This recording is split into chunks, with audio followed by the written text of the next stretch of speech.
see, see what had happened was I actually had the stream playing. Oops. That should be good. There should be no echo now. Let's see if there's an echo. I'll hang out here and be beautiful. And you just let me know. How are we sounding? Better? No echo! Huzzah! Better. Okay. Well, I'm still here, so... No repeat. Yeah, so it turns out when you're playing the stream while streaming, creates an echo. Okay, let's get some work done. Also, so I'm at my new place, and let's go ahead and pause this. I'm at my new place. There's a new internet connection. This is a new computer that we built. It's been a busy couple of weeks. So one thing I wanted to experiment with is this stream is actually 1080p. So let me know how the performance is. If it stutters, if it's garbage, there's no getting rid of my face. So you're stuck with that part. But the rest, we shall see. So this is on mute. Let's scroll down. Where are the stats and stuff? Yeah, so the new machine is... the other one was an i5 with a 1070, I want to say? This is an i9 with a 2070 and 64 gigs of RAM. So it should work better. Also, the internet connection here is redonkulous. My buddy and new roommate decided to up the connections...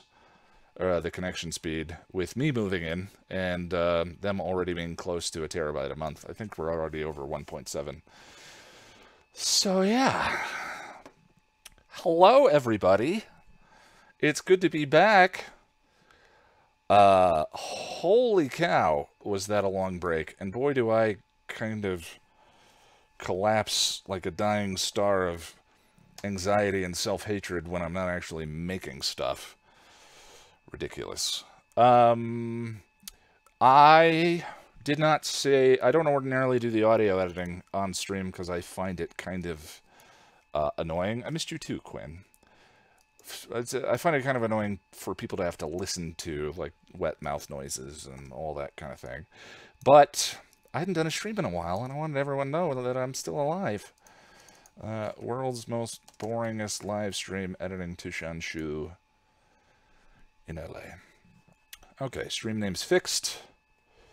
I've got this up on my 42-inch TV, and the 1080 looks super good. Awesome.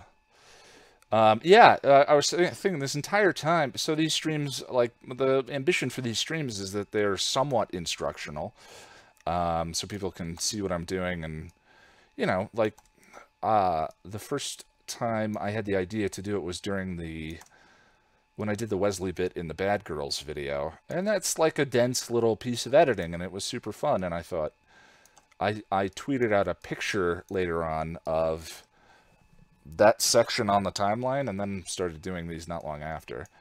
So, what I'm doing right now is, this is Adobe Audition, and I record into Audition, and then clean up all the sounds. So, this is a breath, and this is a sound with my mouth, and a lot of I'm repeating a lot of phrases and stuff, but that's easy to cut once we get in here. It's just these I can kind of all visually fix. So yeah, I've got my Nighthawk. Is audio editing done in a different program from video? Yeah, I do. Audio editing is done in Adobe Audition, and then Bota Nighthawk. Audio editing I do in Adobe Audition, and then the actual videos are edited in Premiere. I'm not super happy with this script, but holy cow, is it tough to shake off the rust. The day after Christmas, I started packing to move, and during the move, my car broke down, which I was not financially prepared to deal with, and been having to figure out how to make the 2-hour drive back to the condo to prepare it for sale. And it actually went on the market today. So once that's done, car will be fixed and all will be right with the world. But I kind of like yesterday, this huge, kind of overwhelming, not overwhelming or huge. I always go top shelf with my descriptors. A relatively full bit of depression hit me. I was just not getting out of bed, and then I just kind of realized I hadn't made a video something like 4 weeks. I don't know when the blind date was out, and I kind of have to make stuff to feel normal and balanced, and if I don't, there's like a ticking time bomb in my head. So I can't tell you what it feels like to be even audio editing right now compared to the hurricane of stupidity that my head has been for the past couple of weeks. Monique, I'm excited about Restless. I am excited too. That's why I did to Shanshu first. I don't think to Shanshu is a particularly memorable episode, other than Darla, of course. And I didn't want to be doing Restless. Restless might take a little bit of time, and I didn't want to be doing Restless off of the break. But I already have kind of, that's the behind the scenes video too about making these sorts of things, even though you guys get to watch me make them anyway. But people have asked, and just making a video of me sitting here doing this sounded kind of boring, so I've come up with an idea that I think will make it much more fun and useful. Glad to hear you're still alive. Thank you. Just here to say hi, to tell you that I'm doing well with my novel. I was laughing like a hyena while writing yesterday. Glad to hear it. Shakespeare Mozart's Town. Crazy Girl 3264. I just started to watch True Blood since I never finished it. Made it to season 4, and I won't lie, I already miss Buffy and Angel. I feel that way switching to a lot of other shows. Moving is the literal worst. Glad you're back. Agreed. Molar. Hi, Cal. It's good to see you. Restless is basically the best example of absurd theater. So, let's keep cleaning up these breaths. Anyway, if you've not been to the world's most boringest live stream before, which is what we call these, it's basically me just sitting here working. But people seem to dig it. So, yeah. With our current living situations, we're probably not going to get a Bad Decisions stream done until next month, late at the earliest.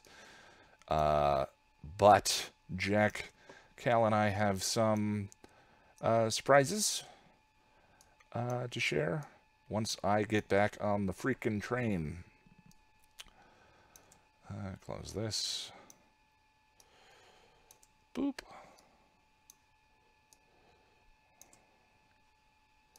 Or the wagon. Wagon took a sharp turn there and I fell right off.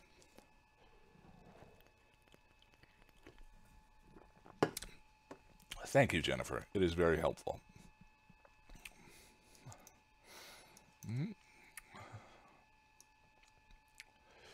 If only to just have the bosses watching, so the ADD can't kick in too hard. I'm just gonna go play one round of Magic the Gathering Arena. 4 hours later. Alright. Delete this, delete that. I like this new setup, though. This new computer is ridiculous. I'm curious to see. Ordinarily, we have to kill the streams when I'm done editing because I have to render. Hello! You want to say hi? She does not want to say hi. Ordinarily, I have to kill the streams when I render. I don't know if... we'll see. Maybe we don't have to do that now. can do the thumbnail on stream as well. That would be Josie. She has some eating problems. I have one super skinny underweight kitty girl and one that eats all the other one's food.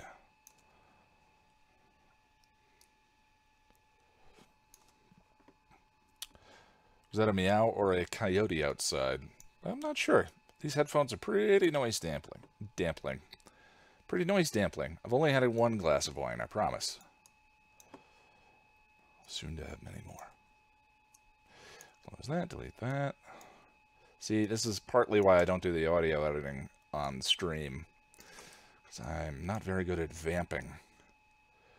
So, the weather has been crazy. Delete that. These are all breaths.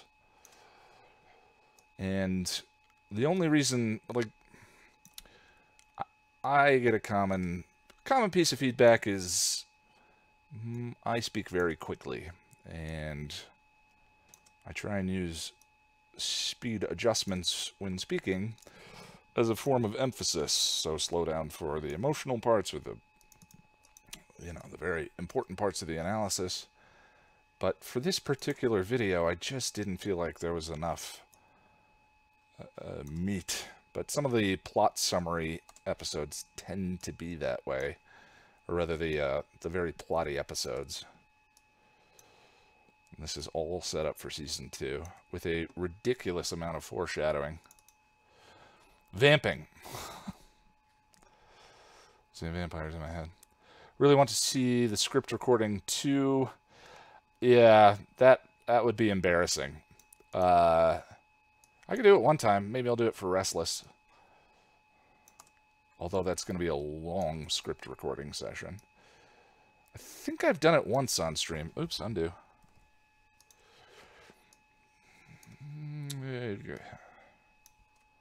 About how long will Shanshu in LA be, or is it hard to know amidst the... Well, you can see the rough durations here. And now that we're streaming in 1080p, you might actually be able to read them. Oh, let me adjust the width of the program there just a little bit. So, I mean, these are rough, and then factor in clips and the intro and outro. I often cut bits from the recording while editing if I'm like, yeah, that feels redundant. Is that why you're doing Shanshu first, because Restless is going to be long? Restless might be... Depends on how I do it. So I've decided to do a completely spoiler version of Restless. Then I won't know until I'm done writing the outline how much content is spoiler content then. So if there's a lot, then I may cut it into 2 videos, a non-spoiler version and a spoiler version. And people have been requesting I do sort of a behind-the-scenes kind of video for a while about, you know, advice for people wanting to get into this and, you know, stuff like that. And so I decided to do it with Restless. So Restless may end up being essentially 3 videos. So yes, that is why I put Restless after To Shanshu. Also, Restless is one of the more memorable episodes in Buffy, and To Shanshu is okay. So it felt like less anticlimactic to end this season of the episode guides with Restless, rather. Okay. A lot of breathing, a lot of pauses, a lot of gaps.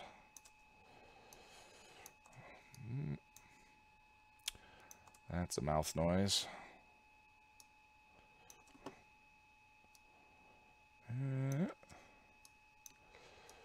And we. Next.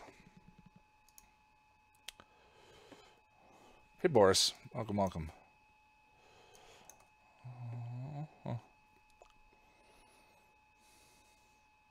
Need to sleep. Good night, Ian. Good night, Monique.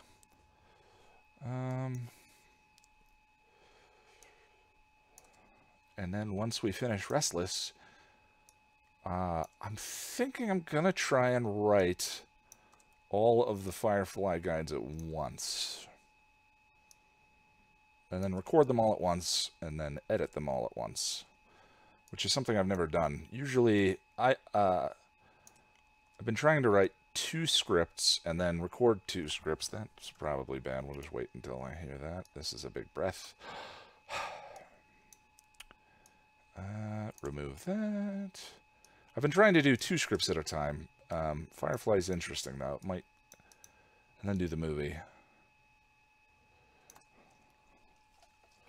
But maybe doing that water sound is a new feature of my new streaming area. No longer crickets. We know someone in the house just went to the bathroom. And now you can't unknow that. How is the stream speed? Are we dropping frames?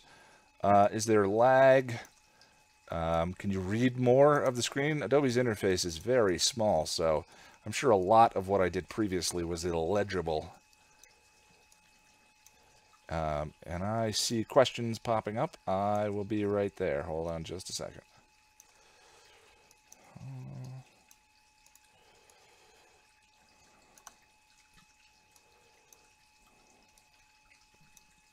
That might be the washer.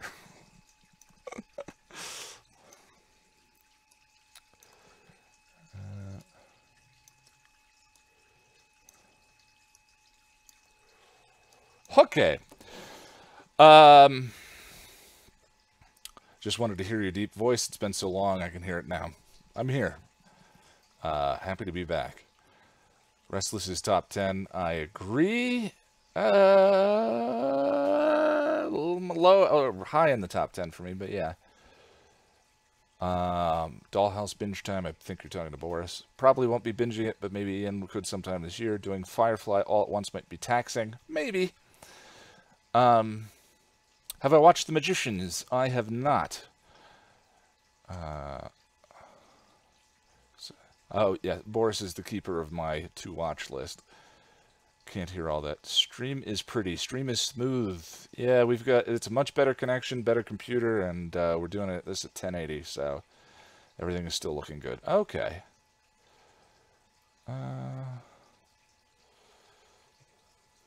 Restless... First season must have killed it. Okay, here we go. So... Oh, my quick keys aren't set up on this computer. Great. We should probably just do that. But I actually don't remember where the menus are because I just do them from quick keys all the time. Convert to stereo. So... Window...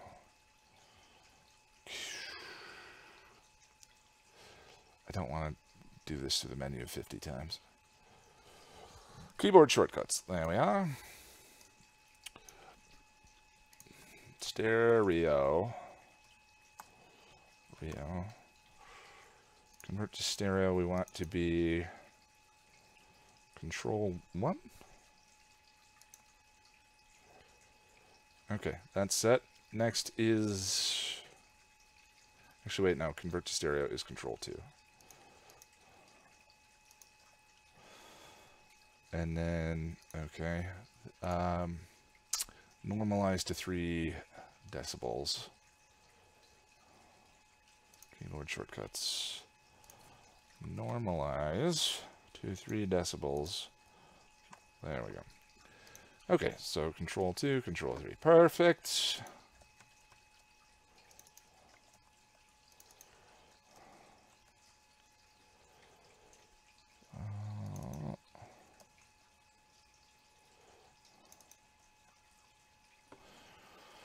All right. So now we see if you guys can hear the computer audio. I think you can because you were hearing the echo earlier.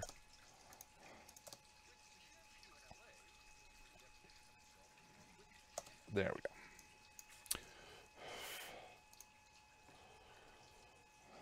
What time should I expect your review of Angel's first season finale to be out on YouTube? Tomorrow night, at the latest.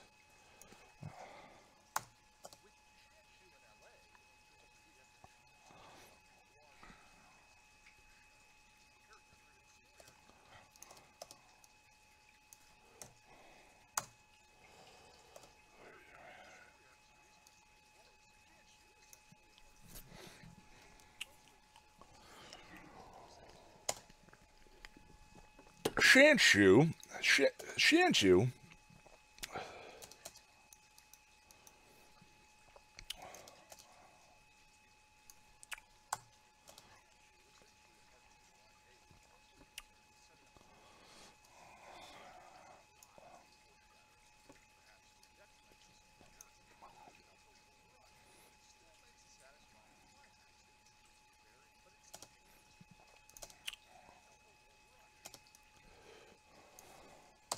Not hearing computer audio yet.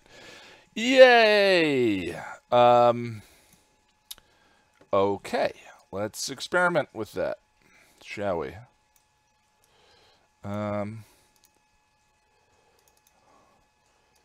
Okay.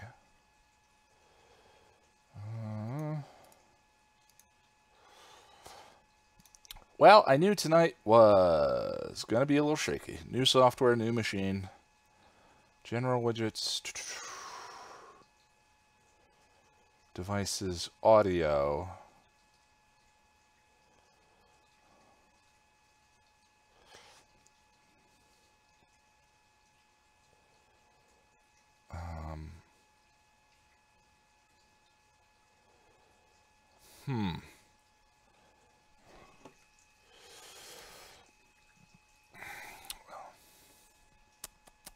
Why no sound?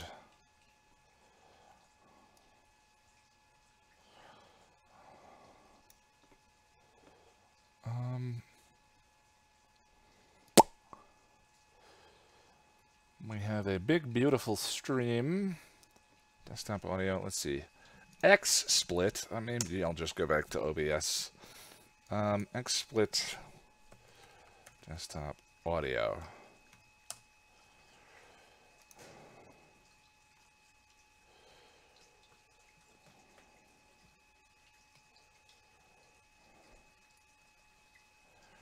There are two sources that need to be set. System sound and micro.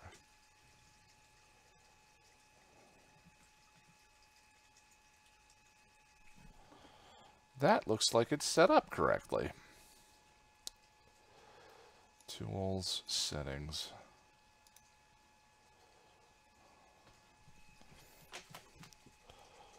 And the cat's going bonkers.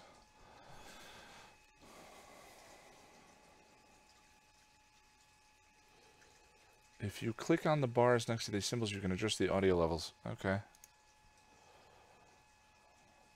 Can you guys hear a YouTube video? So, sure. A couple weeks ago, I was running, and there was this like really heavy fog, and then a huge cruise ship came through that heavy fog, and it looked like a ghost movie, like a ghost ship coming through the fog. Want to see it?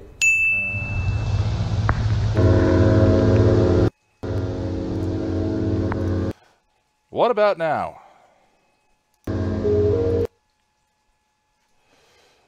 Okay, so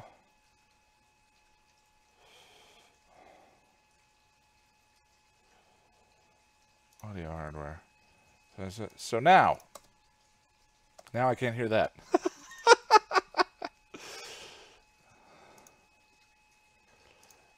Default input, default output, headset. Okay.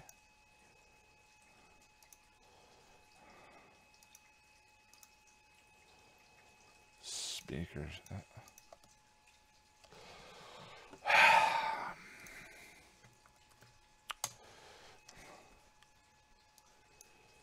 Playback. That's the right one. So we probably just need to reboot this. Hold on one second. Yes to all. What? Let's create our folder. We want to go this PC, Drobo, Passion of Me. Wake up, Drobo.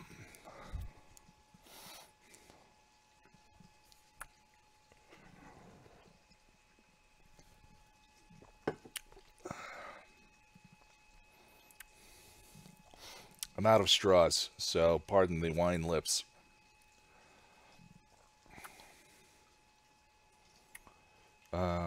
Angel, new folder 122 to Shanshu in LA. Open new folder, VO. Okay.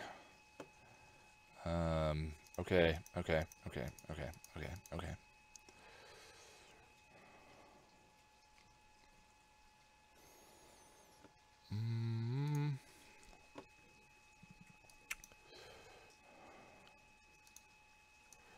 So, Drobo, Passion of the Me, Angel. Oh, we need to open Audition.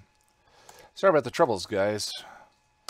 But we shall get them resolved.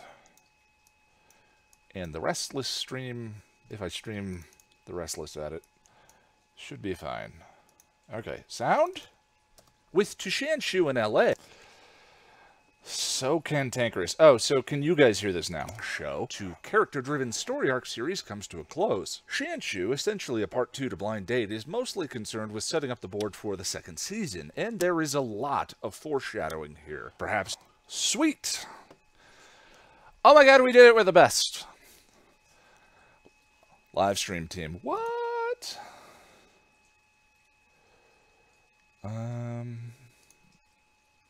Here, perhaps to the detriment of some of the character moments, which felt a little rushed, but it still makes a satisfying climax to Angel's very experimental first season. Huzzah! Onward and upward. Wesley is busy trying to decipher the prophecies of aversion that Angel lifted from Wolfram and Hart in the previous episode. Minor correction to something I said in the previous episode guide. The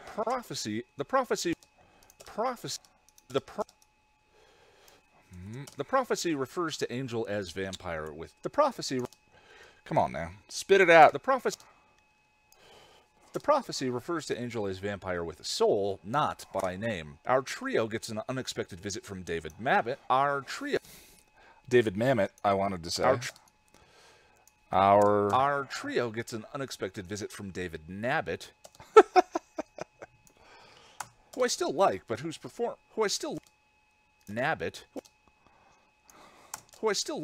presence generally slows the episode to a crawl. Although Angel sort of absent-mindedly putting the axe on top of the filing cabinet is a cute little visual image I really like. The mundanity of the supernatural. Speaking of, some lawyers call forth a Voca demon with the rather distracting butt face. Wesley figures out that Shanshu means Angel is going to die. The demon has come to... I did. Earth for some sort of raising that requires the stolen scrolls to be pulled off. Interesting phrasing. He sets about fixing the situation, which involves saturating Cordelia with all the suffering going on all around her all the time, killing the oracles, that's a mouth noise. Killing the oracles and blowing up Angel HQ. Kate is still shadowing strength. Kate is still... What's going on with the stream? What do you mean, what is going on with the stream? I need specifics. It's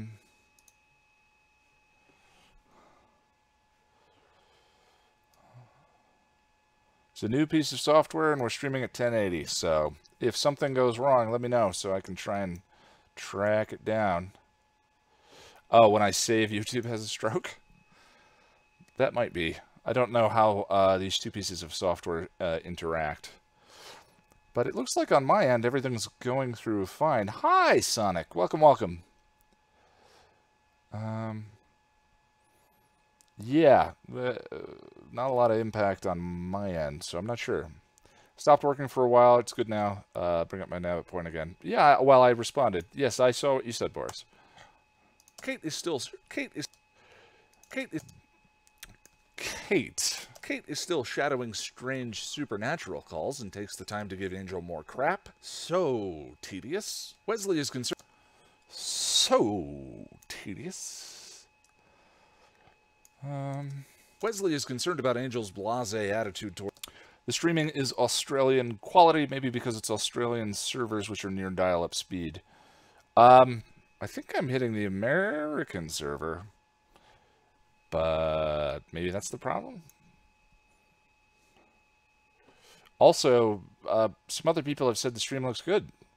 I can try 720, but I just thought for these particular ones, Adobe's interface stuff just is actually legible at 1080. Towards the scrolls and makes an observation that has informed a number of my perspectives on the Buffyverse show lore. To demonstrate, Wesley takes Cordelia's donut. So by his own analysis, up, in a hilarious way. At the fair,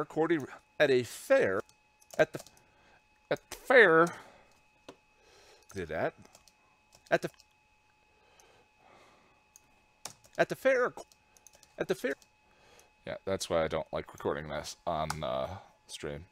Looks fine from here. Okay. At the fair Cordy gets vision infected at, there is a... this way. At the fair Cordy gets... At the fair... Yeah, so you can hear someone flushing a toilet. At the fair Cordy gets vision infected at, there...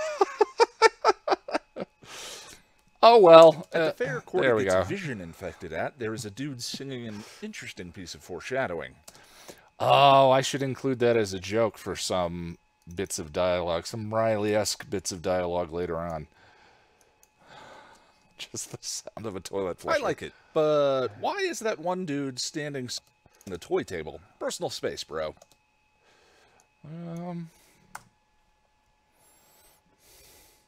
Cordy goes down to the vision poisoning, which brings Angel to... Cordy goes down to the vision poisoning, which brings Angel out of his apathy. Charisma does such a good job with these scenes. Her performance feels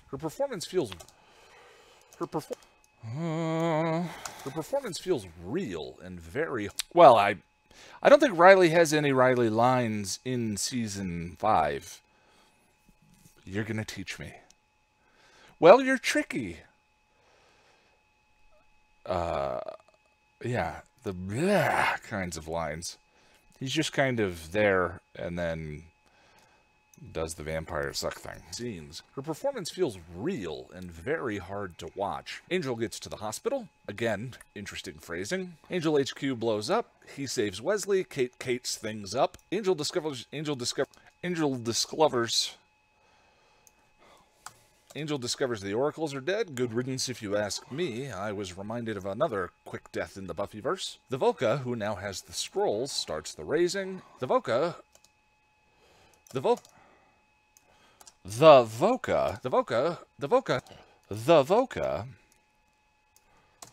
who now has the scrolls, starts the raising. Angel interferes. Huh, I wonder if he's related to someone we know. Lindsay finishes the ritual in his stead. Pretty effective and epic special effects for the time, of course. But Angel cuts off his hand. Hey, Blue Stocking. Welcome, welcome. But Angel cuts off... Angel cuts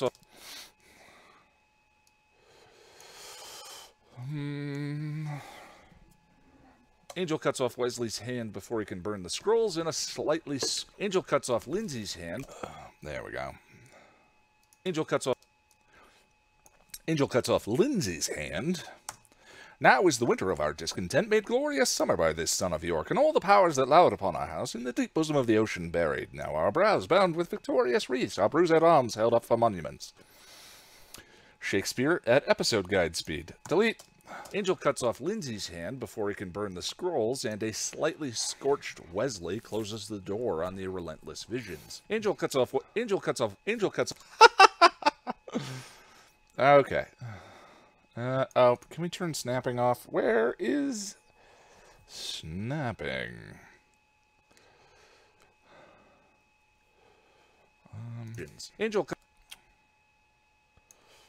Angel cuts off Lindsay's hand before he can burn the scrolls, and a slightly scorched Wesley closes the door on the relentless visions. As the team comes back together stronger than before, Wesley discovers the word Shanshu, which means both life and death, actually means the vampire with a soul is going to become human. And the duality of the term reveals the wordplay of the episode's title.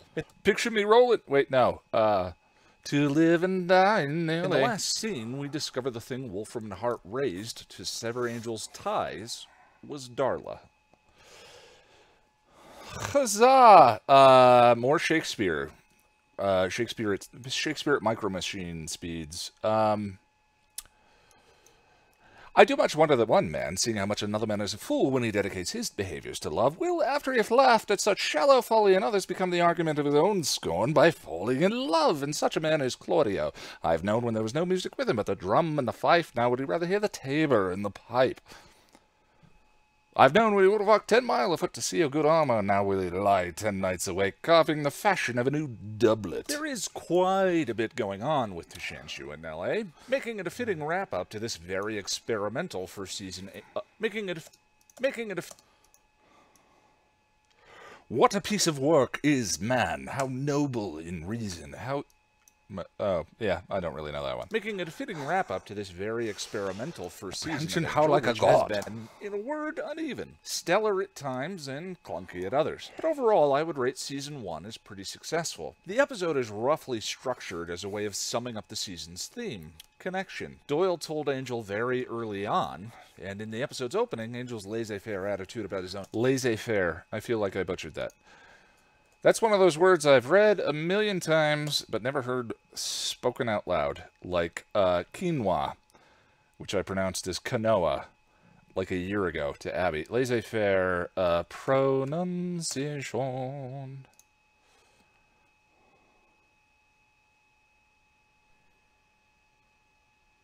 Laissez-faire. Laissez-faire. Close enough. I didn't get the laissez. Can you do the one from Menage a Troy? I don't remember that one specifically. Quinoa. Quinoa. It should be K-E-E-N-W-A-H-H-H. But it's spelled like quinoa. I don't like it. There was lack of interest. There was lack of interest in the prophecy of his own death, especially given his familiarity with prophecies of death, might feel a little weird. Doing Restless after this, TSS, or T.S. Stevens, pardon me. Restless might be as many as 3 videos at once, so I decided to make it the season finale to the Buffyverse episode guide season. Weird. To have him acting incredibly meh about it all. To have him laissez-faire. Oh boy. To have him acting incredibly meh about it all might feel a little negating of the season's journey, but I think it tracks. This season he got his happy ending with Buffy before he had to give it up for the bat. I did not mean that in a dirty way, but it sounds dirty.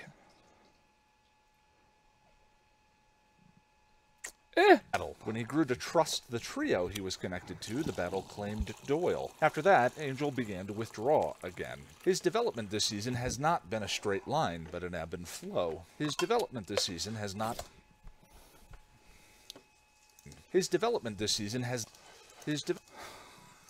I really didn't... His development this season has not been a straight line, but an ebb and flow. We all feel cut off. But an ebb and flow. A little bit of a less of a pause there, please. But an ebb and flow. We all feel cut off from time to time, calling into question the why of why we fight, and occasionally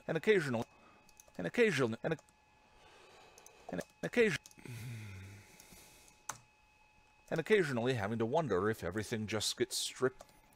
Is it just me, or is Audition a lot more user-friendly than Premiere? Well, for one thing, we're working on a single audio track. It's certainly more user-friendly for cutting audio, which is what it's for. Premiere has to do a lot more because it's cutting video, audio, special effects. so on and so forth. And there's a multi-track editor within Audition, which I don't know how to use.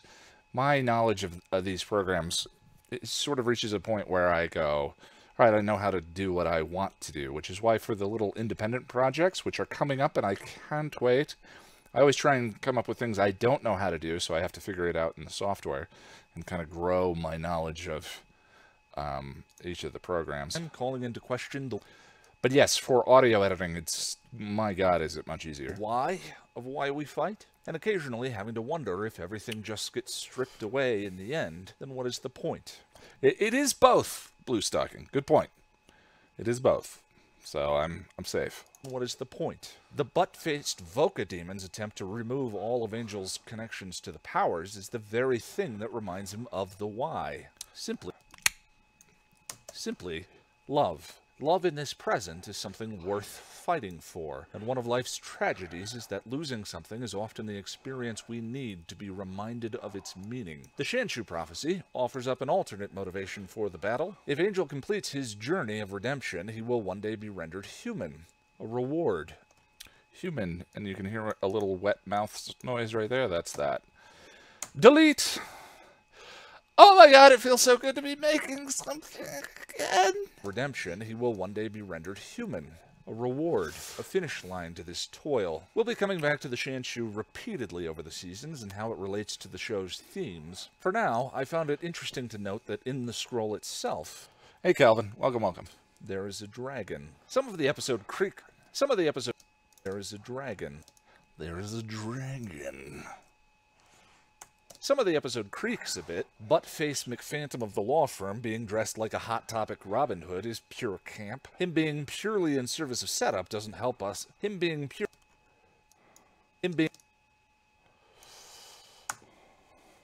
good, man. How are you doing?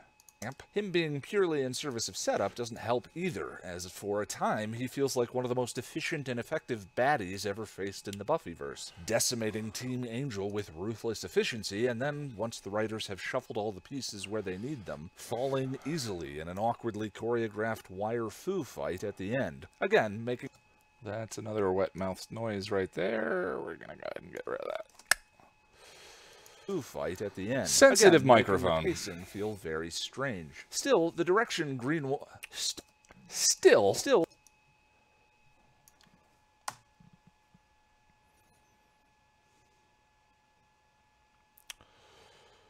Juan, I'm glad you like that one. Typically that one is not, that one's quite a departure from the rest of the season. The cautionary tale always felt to me like they were doing X-Files things, but season 5 is phenomenal, so keep on keeping on if you've not seen it. Again, making the pacing feel very strange. Still, the direction...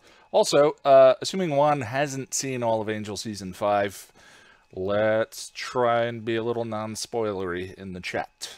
Please and thank you.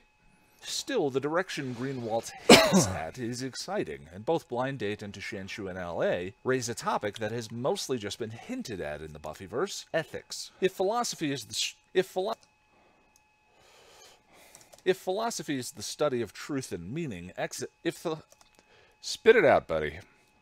You can do it. I have faith. If philosophy is the study of truth and meaning, ethics is the study of right and wrong. There is overlap, but they are not the same thing. We've talked a lot about philosophy, and to this point, the shows have used a recurring pattern when it comes to evildoers.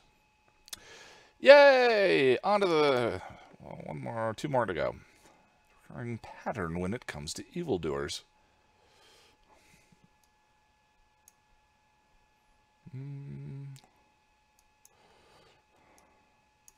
Typically, within the framework of the shows, when a souled being is doing something heinous, their actions are framed by the belief that, and I'm using Sartrean phrasing here, they only have one option, and that option takes undeniable precedence over any other, driving them from their conscience. Since the soul is the conscience, unsouled being... Since the soul is the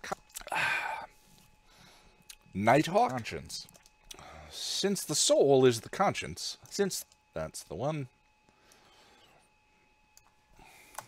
Since the soul is the conscience, unsouled beings simply act on selfish impulse. Since the soul is the conscience...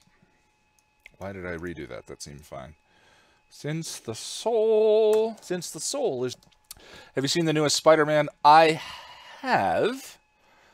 And it might be my favorite Marvel movie. I am definitely doing an extended review of that movie when it comes out on Blu-ray. I've seen it twice now. And I want to see it like 5 more times. I'm pretty sure it was my favorite movie of 2018. And I think I liked it better than Infinity War, which might be my favorite Marvel movie. Yeah, it was really good. From their conscience. Excuse me, sorry about that. You guys should not be subjected to that. Conscience. Since the soul is the conscience, unsouled beings simply act on... Ethics is a category of philosophy, not a separate field. Well, sounds like I'm going to be making an addendum in Season 2. Unsouled beings simply act on selfish impulse, always doing what they want. In Lie to Me, I cried several times watching it. So did I, especially during the cover sequence. In Lie to Me, Ford believed his only choice was to trade lives to Spike. Honestly, though, Blue Sucking, I have not... This is the way I kind of work with these things. I have not done a lot of research about it. I mean, I've read a lot of moral philosophy, but, you know, occasionally stuff sneaks into the video guides where it's like I don't really have my mind around the idea. The best example is I screwed up Freudian psychology in Beer Bad, and then in the 5x5 video... got it, but that's part of the intent. It's just like coming up with an idea for a video that I don't know how to do. So, well, I'm learning as I'm doing this too, so that's my net. Ford believed his only choice was to trade lives to Spike in exchange for immortality. But I appreciate you pointing that out. That was not to say. Like I said, I appreciate mortality. Hey, Katie. Welcome, welcome. Which led Buffy to saying, Ford's real choice was to do evil or to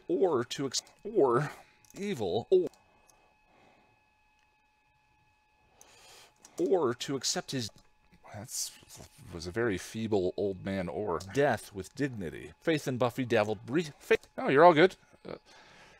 I live for pedantic. That's what we're here for. Don't worry about it. Faith in Buffy dabbled Faith in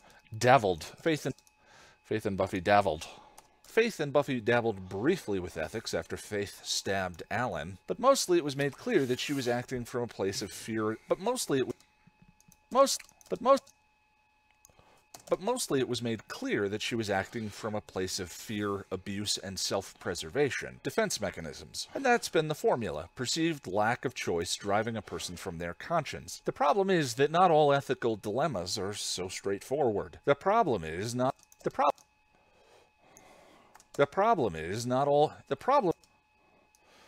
What's the problem, Ian? Share it with us. The problem is that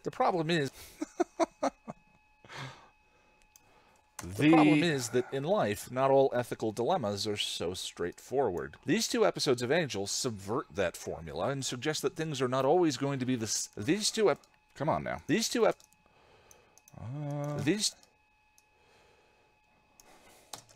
episodes of Angel... Anyway, I almost never do the audio editing on stream. You guys can tell me whether this is interesting or not.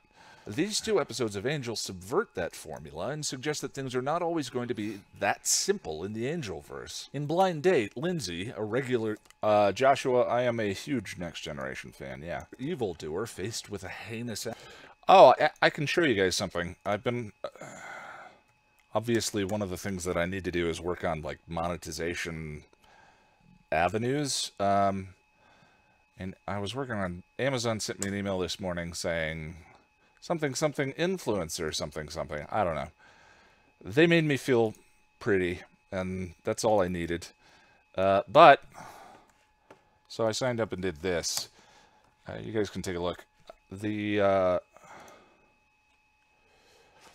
So, I mean, it's a common problem. It's not a problem, it's a common... It's not anywhere close to done, of course, but it's a common question, like... what am I into, and what books did I use for the guide, and so forth. So, like, I was just messing around with it today. further reading are books that actually have become parts of scripts for the guide. And then, you know, just my favorite things. I was like, what do I like? My dad's book is in there, River Runs Through. I was trying to give a wide swath of things that I enjoy, but don't know if that's interesting. That cover photo, though. How dare you, Boris? That cover photo is gorgeous. No, it's rough. Tasha Yar is the existentialist character in the series. Data embodies absurdism. Like never being able to get there, but the journey. That's interesting. Someday there will be a next generation Passion of the Nerd episode guide. Those are a few of my favorite things. You nailed it, Boris. But I like that. That's fun stuff. To be that simple in the Angel. How come I'm doing to Shanshu in LA before Restless? Isn't Buffy supposed to be next up in the order? Buffy is next up in the order. Typically, I decided to do Shanshu because it was going to be less work coming off a break than Restless, which is going to be like 3 videos. So, altering the order right now because I want Restless to be perfect. Into the Spider-Verse is a work of art. Yes, I love that movie. It's gorgeous. That simple in the Angelverse. In Blind Date, Lindsay, a regular evildoer faced with a heinous act, says, and into Shanshu.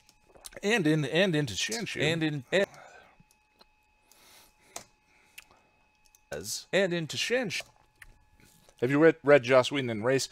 I've read parts of that.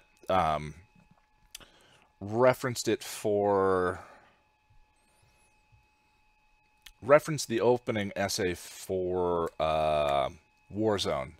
And that'll be in that selection of books eventually. I have not actually gone through the videos to get every book that has made it into an essay in one way or another. But yes, that one will be in there. I sort of pick and choose through my reading material rather than doing all of it at once. Got the Fields book on the Kindle app. Thinking I'm going to have to do a Why Buffy Matters next. That one's pretty good. I can't decide what I like better. The sort of collection of essays of about the whole series or elements of the whole series, or the episode guide format that Mark did. Mark's book is incredible and very comprehensive. Heinous. Beach Girl, it depends on what you're looking for. Couldn't find it in iBooks today. Oh, that's interesting. I should tell Mark to cross-publish in iBooks. It's on the Amazon store, and it's on the Kindle store. I actually I realized I bought 3 or 4 copies of it, and I gave all of them away in that promotion thing we did a while ago. And then, hold on.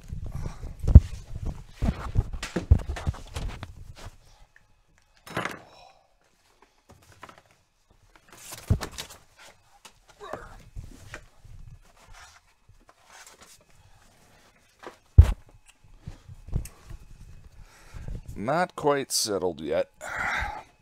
So I actually had to go buy a copy.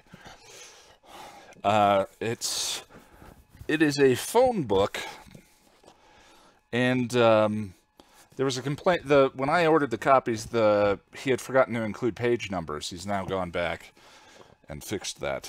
But when I write, I'm incredibly prone to writing is the most difficult process for me, and I'm very prone to distraction.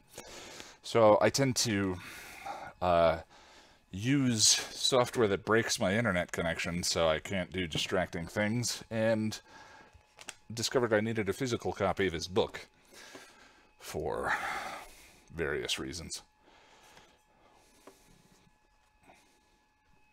Evildoer faced with a heinous act says, and into Shanshu after picking Team Evil,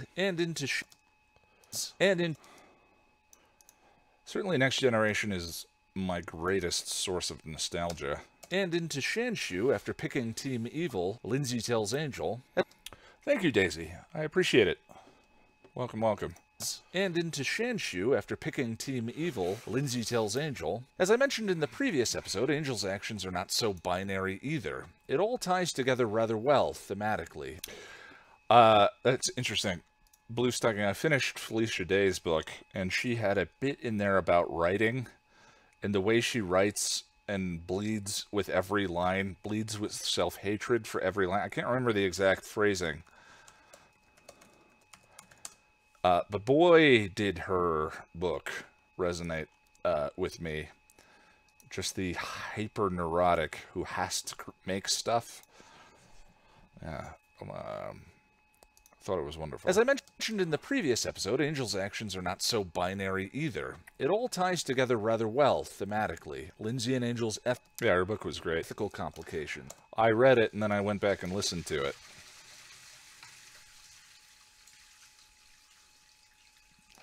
Lindsay and Angel's ethical complications, the double meaning of Shanshu, and even the Latin of the spell. They all inform each other nicely. Needless to say, I love all the character stuff, especially when Team Angel becomes Angel the Family. Cordy completes a major step in her character development. She already has one of the better character arcs in the Buffyverse, from high school alpha to reluctant do-gooder to I... Was that a toilet? It was indeed. School alpha to I'm in my new place. Condo is on the market. This is a good friend of mine. Has a house and a spare bedroom, and told him I wanted to try doing this for a year, and he said, well, let me help you out. I'm very much a Next Generation fan. I've not finished DS9, and I've never gone all the way through the original series. The original series for me is sort of like classic Twilight Zone. I can appreciate it, but it's sort of it's a different... Classic television is very much a different mindset. It's like the difference between going to the theater and going to a movie. And I'm not always... easy to make that switch. That wasn't really a sentence. Character development. She already has one of the better character arcs in the Buffyverse, from high school alpha to reluctant do-gooder to I have bigger to delete to I have bigger plans, but I'll help to committed to now. Hi, Madeline. Thank you. Back from break. This video will be done tomorrow. One can only imagine this. Streaming while Jaden, you sound like you've edited before, buddy. Yeah, I imagine this dulls the monotony. Yes, it helps me to stay focused. Every once in a while, take a break and talk to everyone. And yeah, editing's boring. So with a lot of the attention deficit problems, having the bosses watch helps me stay focused.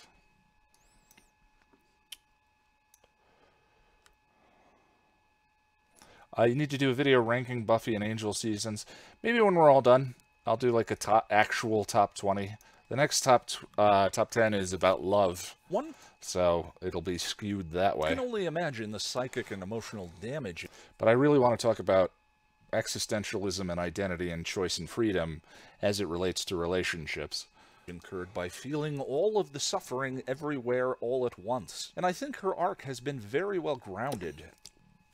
Thank you, Jaden. And justified so far. Funny how in this episode she does. Her pain makes Angel realize that he is connected to the world. He fights to save her. Cordy getting the raw, unfiltered pain going on at all times is such an Cordy getting the raw, unfiltered pain going on. What's my favorite Angel episode?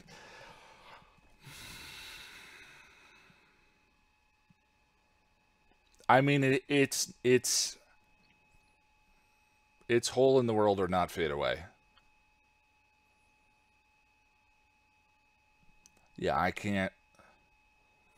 I do love Damage.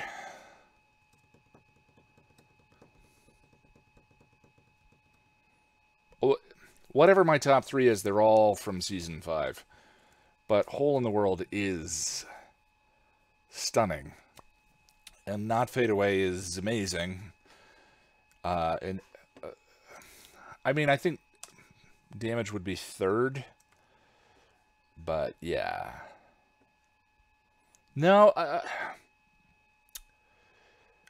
Blue Stocking, I love the ending of Epiphany, and I think Epiphany is entertaining, as Spin the Bottle, or, you know, there's a lot of episodes that are just entertaining. The last few minutes of Epiphany are incredible, and some of the most memorable in the series. But in terms of just overall episodes and end-to-end plot and drama, oh yeah, 5x5. Damn it. Damn it, Boris.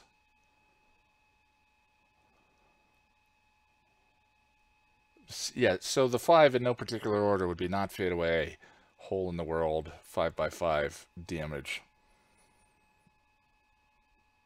Smile Time's amazing, but I tend to like the cry stuff. Go figure.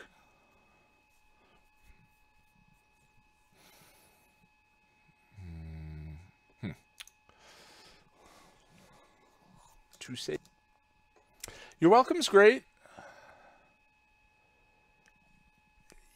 Yeah, You're Welcome's top 20 for me, for sure.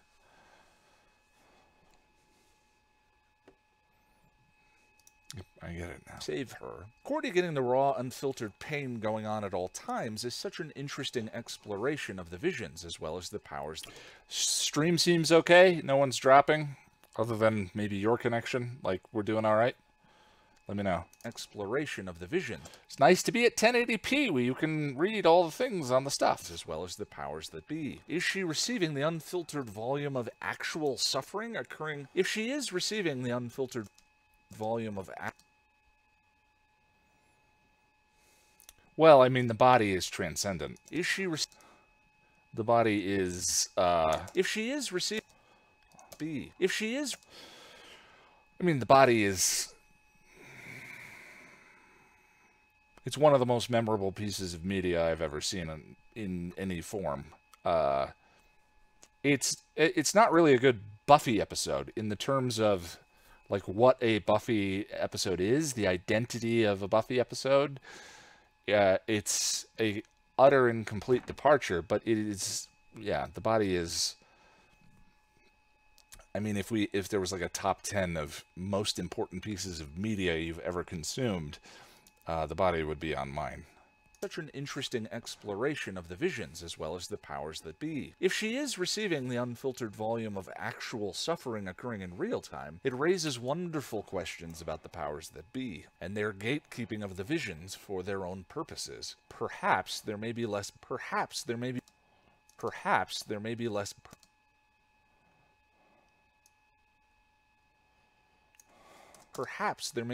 benevolence there than anyone thought. It has been an interesting journey this season. It's been an interesting journey. Nothing like a good cry. Well,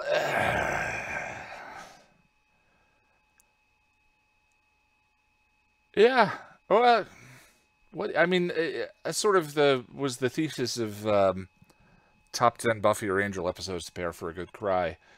Which is like, why do we value tragedy in our entertainment? And, you know, my theory was catharsis. That the general day-to-day numbness of living, you know, drives us to seek out ways to feel from time to time. For me personally, someone who's prone to anxiety or depression or whatever, you know, to me it would kind of make sense. You know, you have yourself a good cry, and then you feel sort of purged. I mean, that's the sort of the definition of catharsis.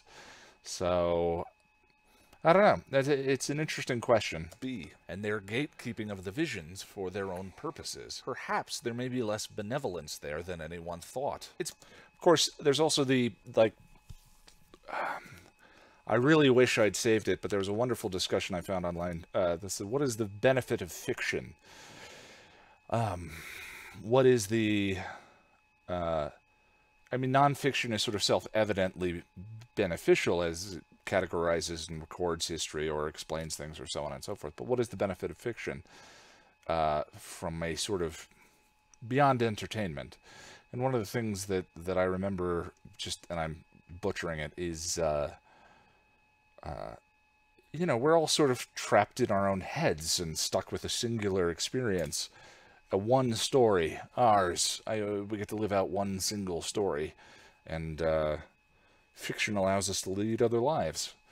And, you know, kind of to me, I think when you sort of watch something sad or tragic and identify with it, you feel sort of less alone. And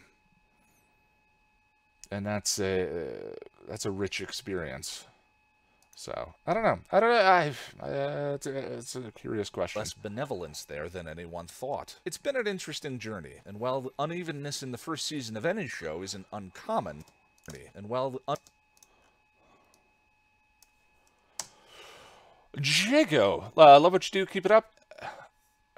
Pronounced Jaco. Hey, I think I got it on the first try. Cheers. I appreciate it. Nighthawk. Oh god, I'm gonna get wine lips. I need to get more straws.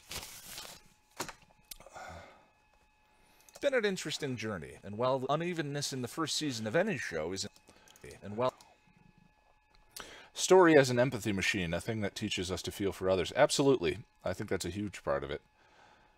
2 years and almost 3 weeks, but we've made it. An interesting journey, and while an interesting journey, and while there may be less benevolence there than anyone thought. It's been an interesting journey, and while the unevenness in... Ugh, what is that? And while the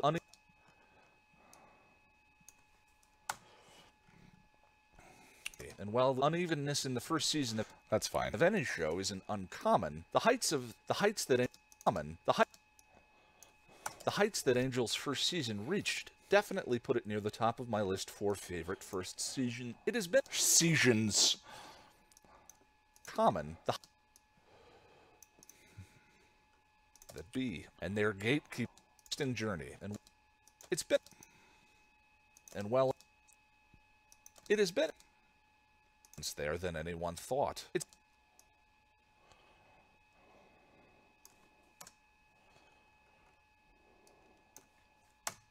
Hey Hannah, welcome.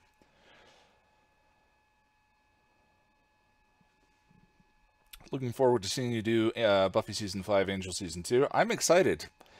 I've had an idea for the opening of Buffy's Season 5 for like 2 seasons now. I can't wait.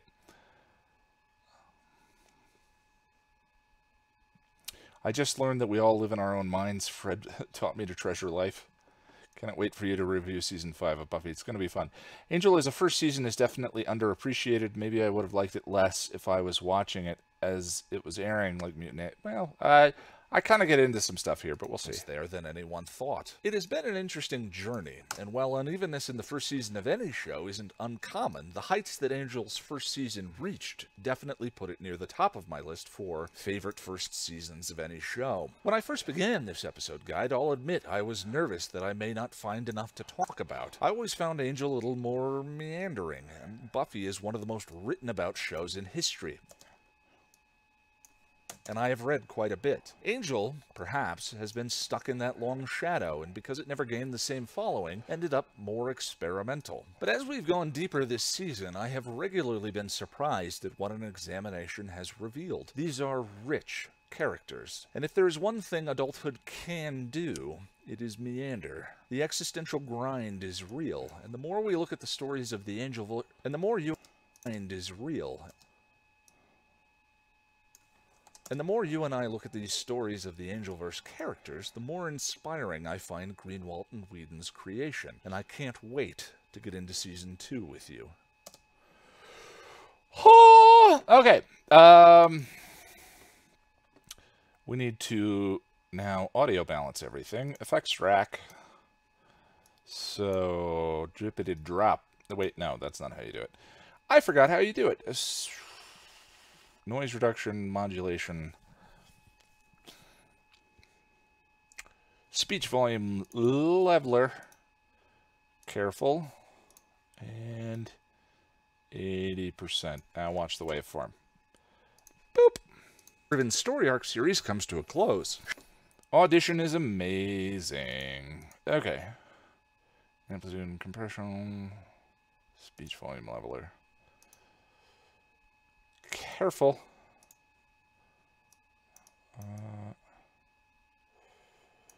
80. Boop. It is cheating, but I don't care.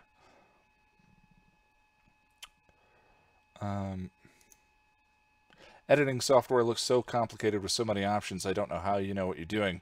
Be lost if I had to edit your video. The thing is, there's many buttons, and I'm hitting about 10% of them over and over and over again.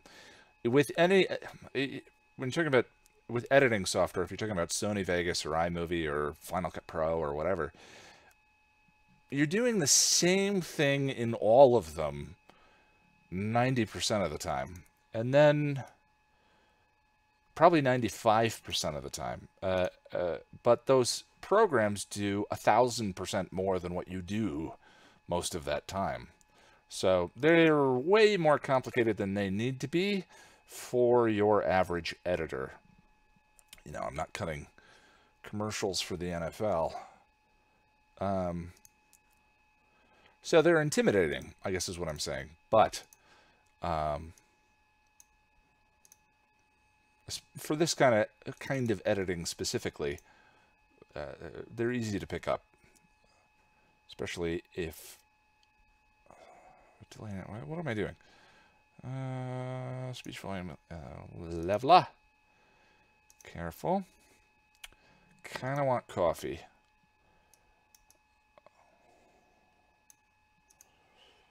I'm sleepy, but I want to keep working. Noise reduction, amplitude and compression.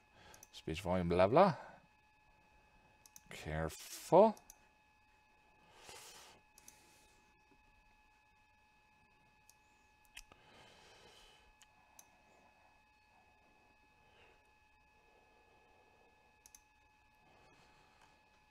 Okay. Connected to the world. Yay! All right. Yes to all. Okay, so I just remembered something. The actual Adobe Premiere file is on the old machine that is upstairs. The application is about to quit.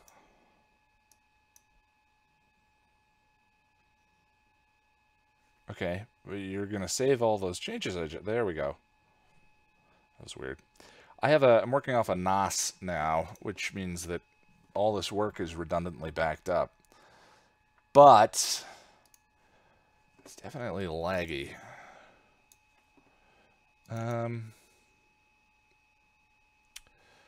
Okay, so I'm looking at the old machine now. There's the file. How do can I? No, that would be too easy.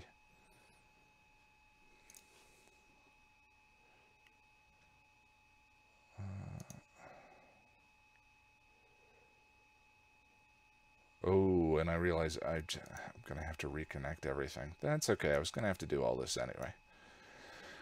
Editing.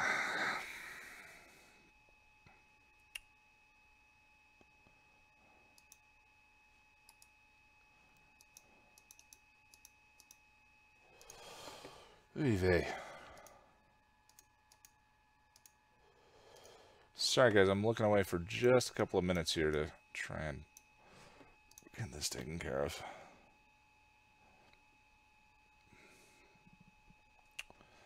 You guys don't need to see the internal network.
I used to be in IT. I know how to network stuff with the things. You just push the buttons on all the times.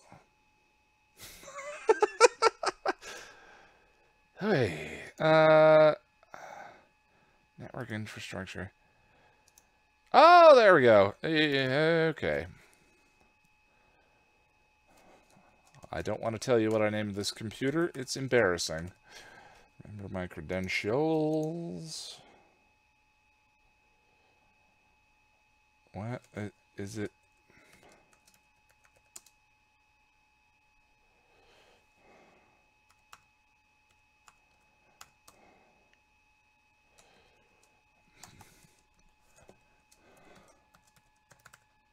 Have you tried turning it off and back on again? I have not. It may come to that.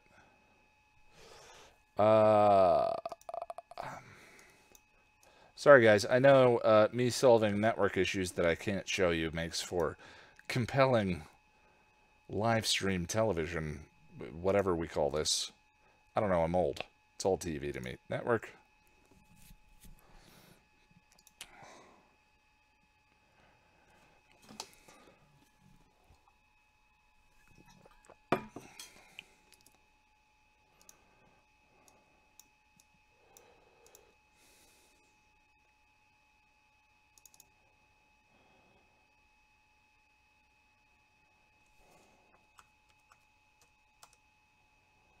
That's that one.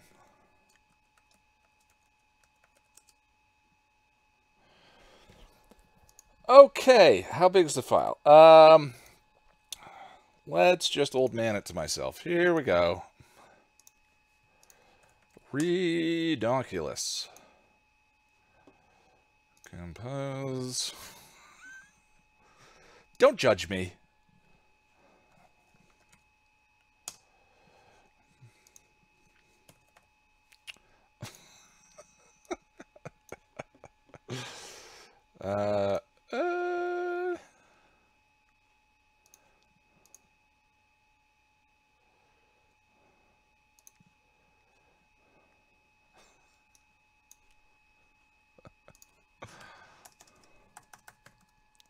No, you didn't see that.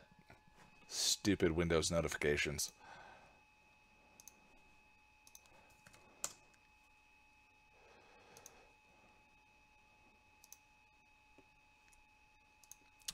Oh my god, guys, look, I figured out the network. And got the file. It's so good. Okay.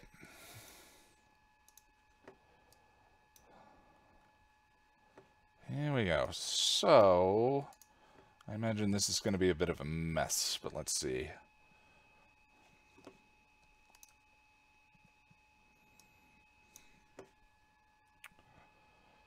Hello, Premiere.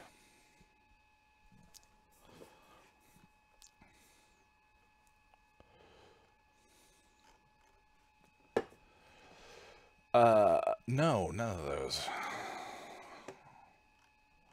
So, this PC Drobo. Wait, no, I don't want to do that to the Drobo drive, do I?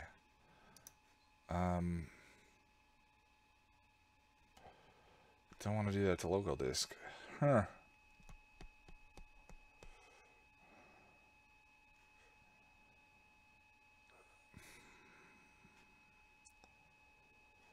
Okay, for now. So in that case, let's just put it on the desktop. And why is there a Premiere audio? Whatever. OB cache. This is more boring stuff, I'm sure. Sorry about that. Select folder. Captured audio. Sure. Did it reset? Same as...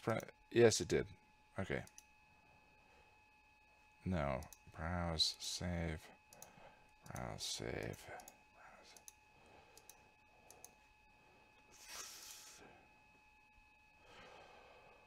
Okay, so everything is offline because this is a new machine.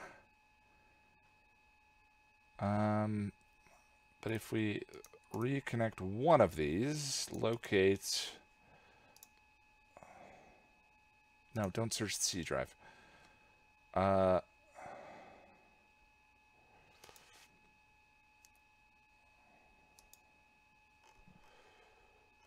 Oh boy.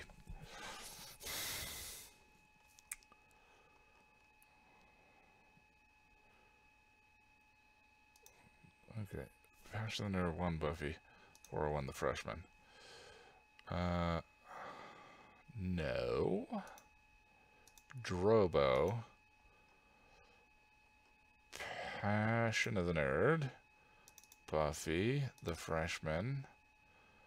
B-roll. Game of Thrones. Okay. Do your magic, Premiere.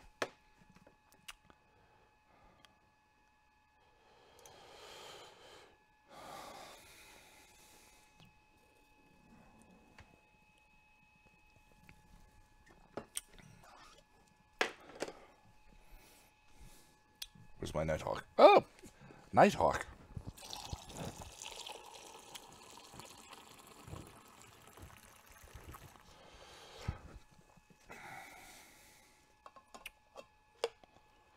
I like that, Hannah.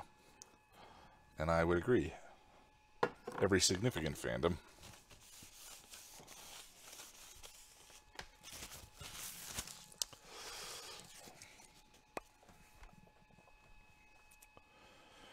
It's doing it! It's working!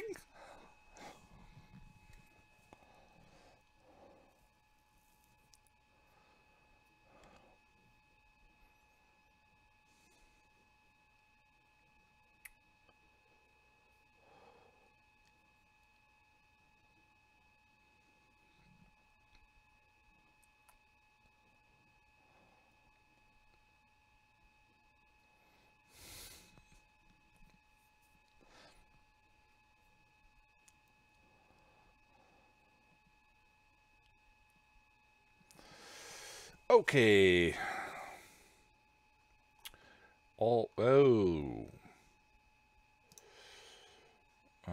Locate.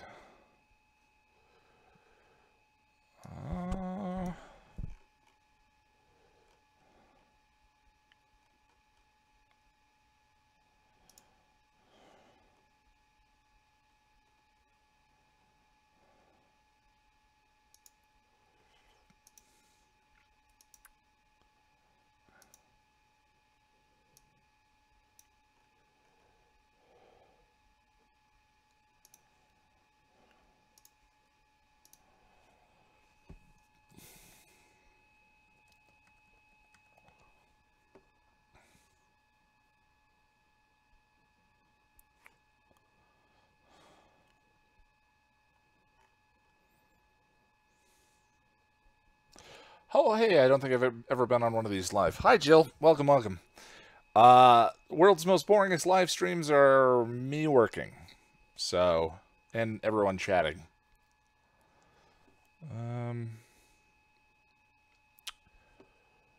If you're into that kind of thing, we got you covered. Passion of the Nerd, Buffy, a new man. Wait, so what? 401.avi, what would those be? Oh. Okay, so S01 E02.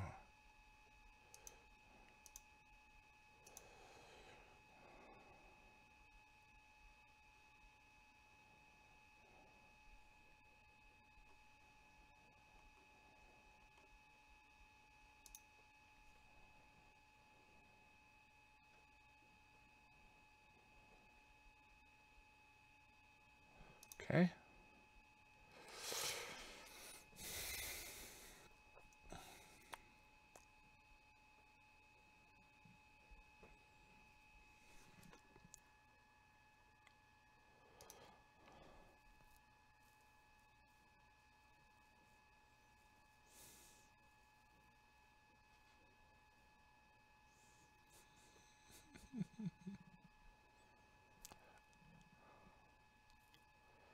These streams are very exciting. Very.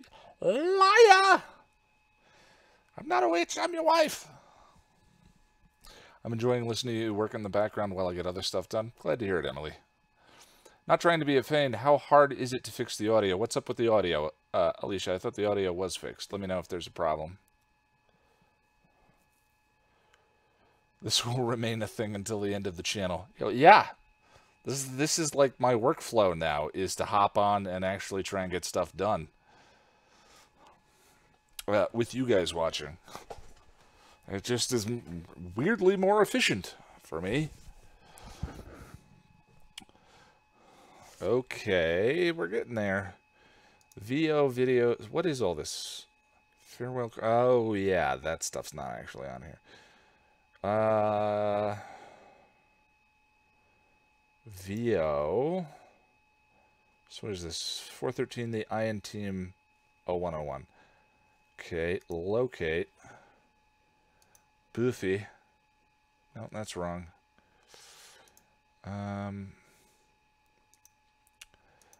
Buffy. What is it? 412. VO. And it's not there. Okay, so this all gets off. Cancel. This all gets offlined. Is there anything here that we need? VO, this is all old VO garbage.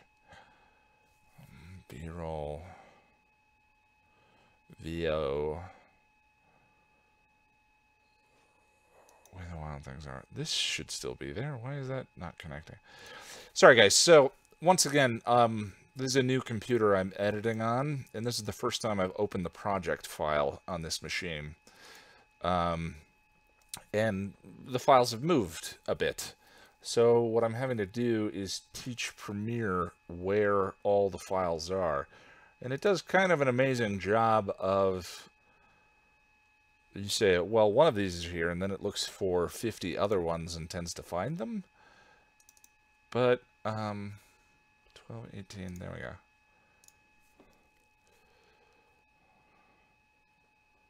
But it needs a little help, and I know this isn't the most interesting thing to watch.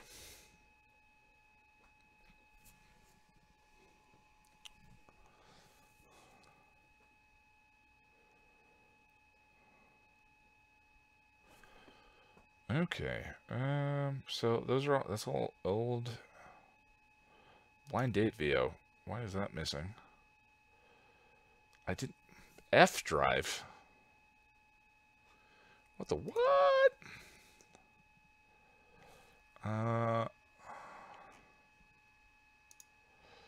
Also, we're kind of near the end of the season, and as I go, my Premiere file sorting foo gets worse and worse and worse. 101.wave. I think that's that one, right? Okay.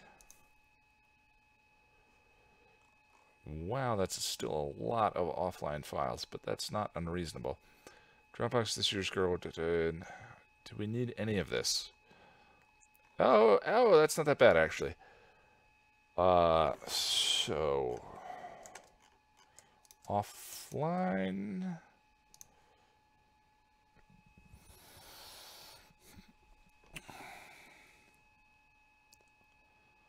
It's a thinking.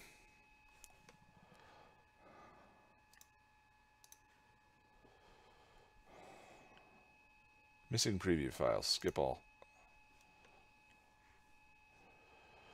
Project uses fonts. I'm sure it does. Oh, can we sync all those? That would be lovely. Sync fonts. Please allow time. Sure.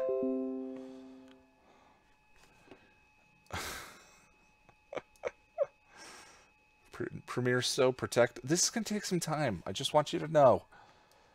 I'm just trying to dictate your expectations. There we go. Okay. Don't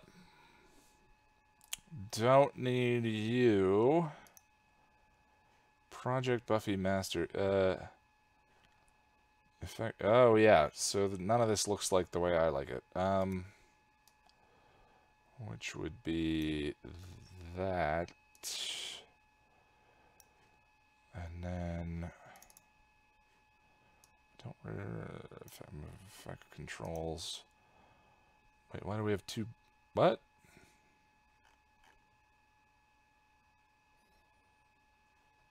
What?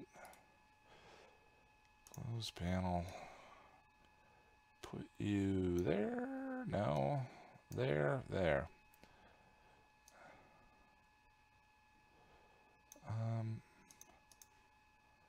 And history panel. There we go. And Scoochie Boochie. Booty sugar. Let's see.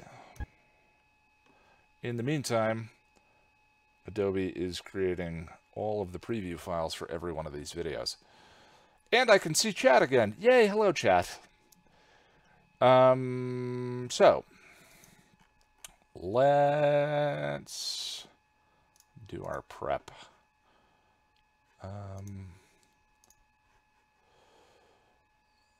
So 122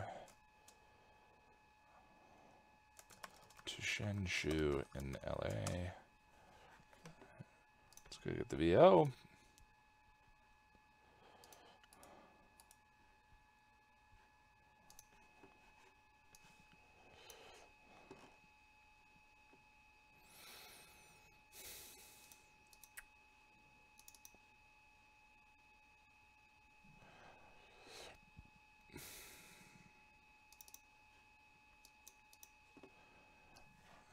Okay.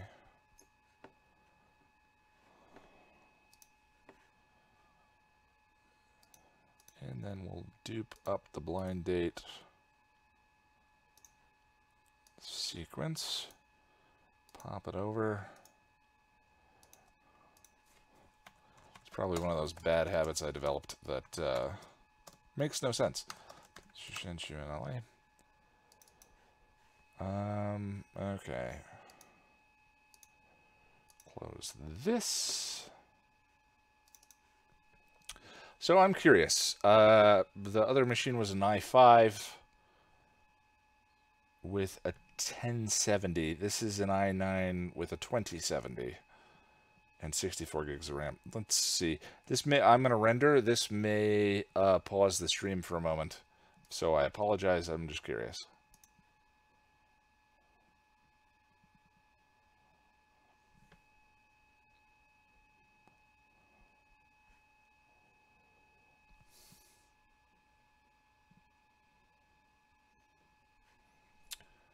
Oh, that's the After Effects file. Okay.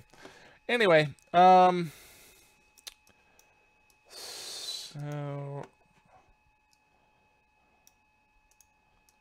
I wonder if Premiere project settings. General.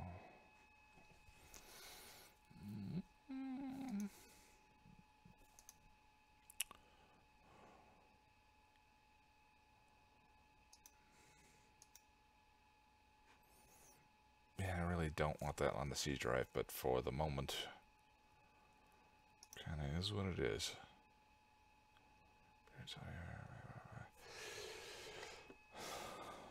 We'll deal with it. Okay, so we need to remove this, and you.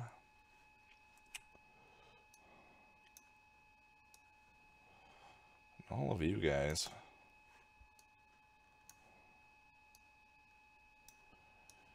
And you. Goodbye, penis. There we go.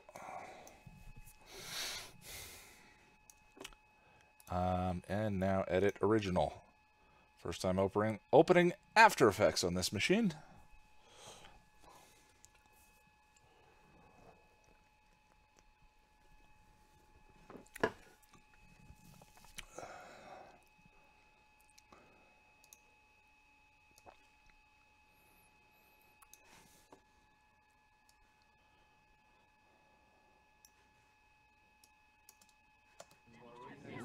I get visions. It's pretty good render speed. Okay, it's just not as exciting as I thought it was going to be. That's okay. To Shanshu in LA.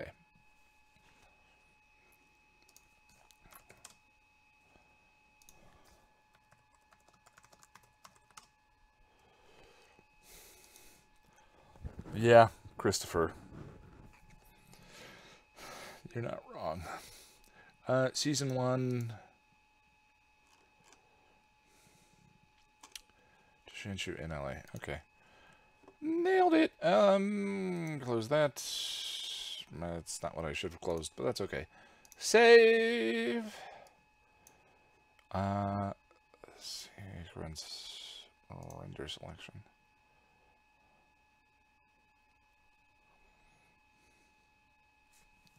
Doesn't feel faster.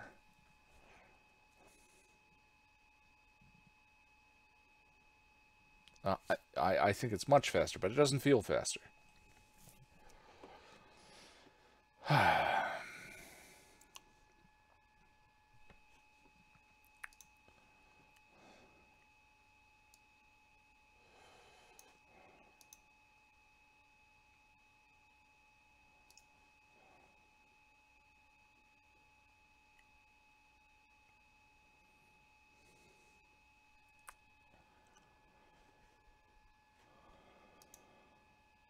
Must go faster. Objects in mirror are closer than they appear.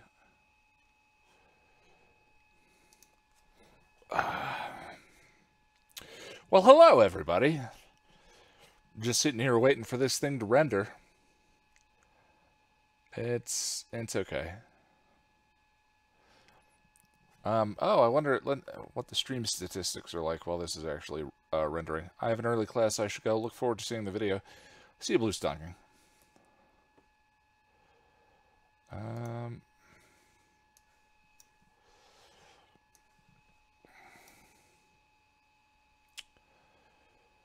Looks pretty mundane.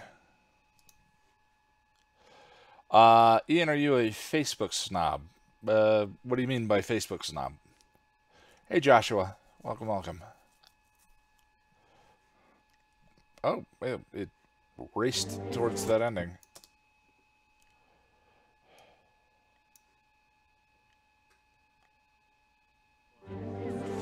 I get visions. We do things a certain way.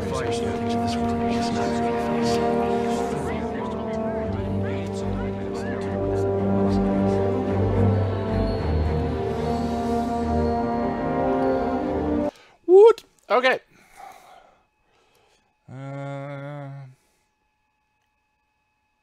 If they rebooted Buffy and offered me a cameo, would I take it? Of course I would take it. I've been waiting to sell out my whole life. I don't judge people who sell out. I would sell out in an instant. I mean, yes, I would.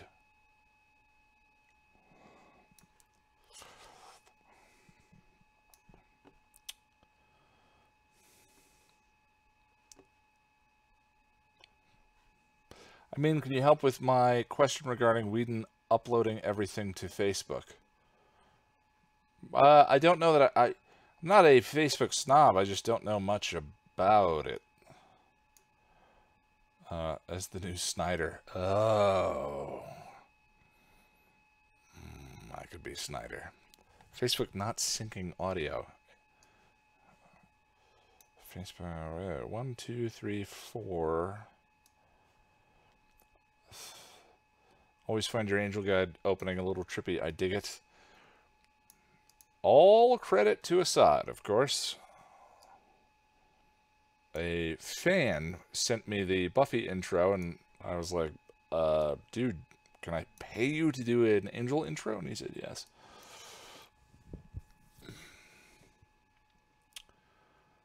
No, I'm not a Facebook snob. I just don't... I wouldn't know the first thing about fixing the issue you're describing. All right. Ian would be a great Snyder. He's so nice. I can be mean. You need to clean this up. Sorry. With To Shanshu in L.A., Angel's redefinition of itself from noir detective case of the week show to character-driven story arc series comes to a close. Shanshu, essentially a part 2 to Blind Date, is mostly concerned with setting up the board for the second season, and there is a lot of foreshadowing here, perhaps to the detriment of some of the character moments, which... Oh, there it is. Are you going to update intros for Buffy Season 5 and Angel Season 2? So far, you've had different ones for almost every season. I've had different ones for almost every season because the ones that I had were crap. The first season and a half, I think, of Buffy were just title cards. And then I did an After Effects tutorial, and we had this weird kind of super saturated animated intro for a little while. And then Assad sent me intros for Buffy. Yep. So, no, we're sticking with his stuff. His stuff is great. How hard is it to upload a video? That's what I'm saying. To Facebook? Not very hard. I've done it quite a bit. But I didn't have a sync issue. If you're having a sync issue, you may be rendering with a variable frame rate. Sometimes when I transcode, like if I want to edit a review of a movie, I'll rip a copy of the movie, but I'll do it with a variable frame rate. It's a compression thing where if there are several frames of the shot that look the same, it can condense it and whatever, but it can throw off your audio when you're editing. And if you're having sync issues in Facebook, it could be a variable frame rate issue. So... that would be my guess, something to look into. With very experimental first season. Experimental first season. Right about there. Hold on. Sorry, guys. Release the Snyder Cut. Ian could teach a computer class. Be the new Jenny Calendar. Ian could be Joyce. The principal came across a little more. Giles saying, "It's not getting to me" in Reptile Boy. Hey. What about the audio in your Angel intro? It sounds like season 1 quotes right now. It is. That will change. I'm going to pick most of the quotes from season 2. I think Boris has been bugging me to pick those. Maybe we could do a vote. Someone wrote that. All right. Full first season.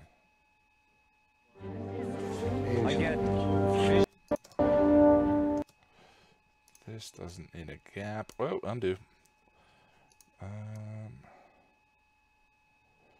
Well, of course, if nothing we do matters, then all that matters of what we do is going to be in there. Wesley is busy trying to decipher the prophecy. Wait. I love this aspect of Premiere's interface, how flexible it is. Oh, hello! All the audio from the previous video. Delete.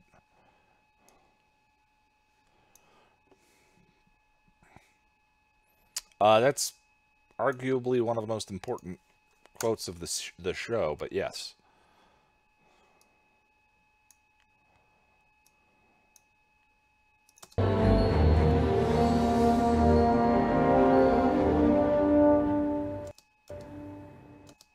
Wesley is busy trying to there we go. Okay, let's start. After much pomp and circumstance, how long has the stream been going? Nearly 2 hours, and we haven't actually edited a thing, except for the audio, which is important. Okay.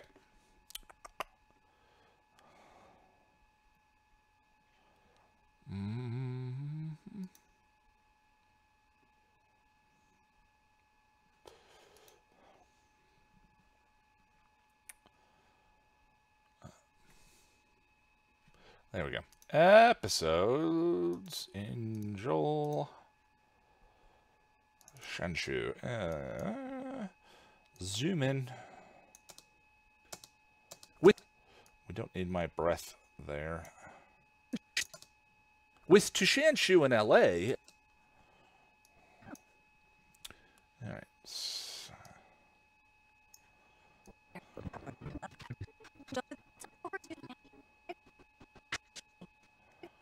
Do we have a 3-up?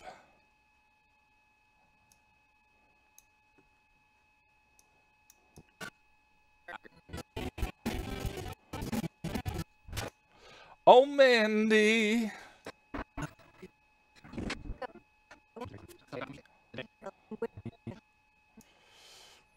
There's not really an iconic shot in this one. Oh, there we go. There's a 3-up. What?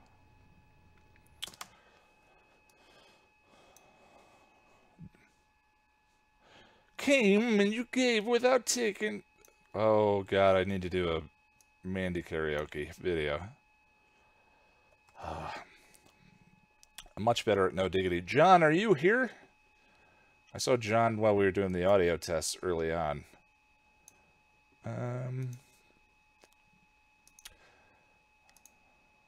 Participants. Oh, he's not here. Okay.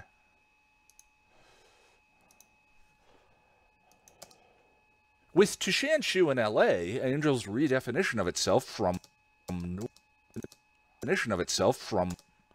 Angel's redefinition of itself.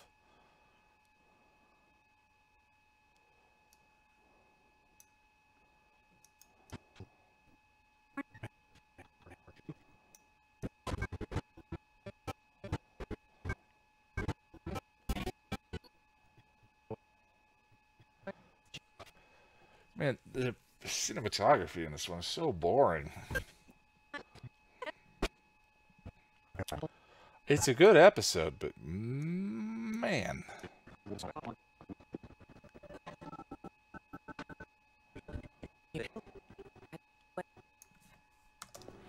And by the way, I don't appreciate the Dental Association. Mark, originally, yes. Shamefully, these are not mine, but that's because mine are garbage, and I'm not a great compressionist. With to Shanshu in LA, Angel's redef. We have our first cut! Woo! First in 4 weeks. Good lord, good gravy. With to Shanshu in LA, Angel's redefinition of itself from Noir Detective Case of the Week show to... That's somnambulist.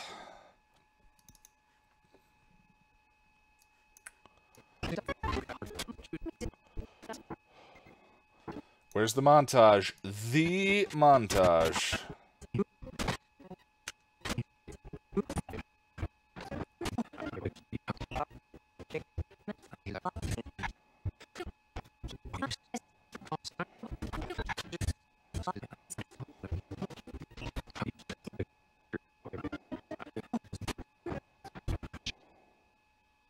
Anyhow, I gotta write my essay, so I'll say goodnight, wonderful people. Keep up the good fight. Really excited. Thank you, Hannah. Yeah, back at it. Back to work, back to the grind. I'm happy to be doing it. There will be another stream tomorrow, for sure. I'm not finishing this tonight.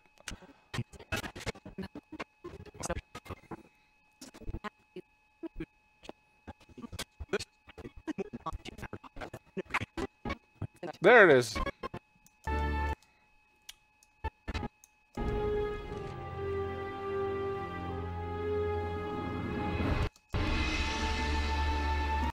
The reverse, that sounds like a beauty pageant microphone response, and I love it. I would vote for you.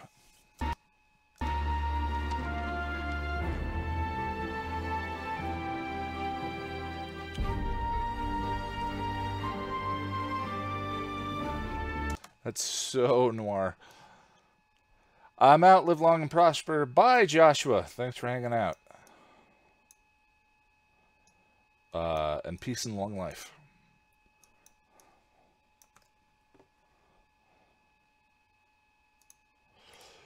Apply default transition.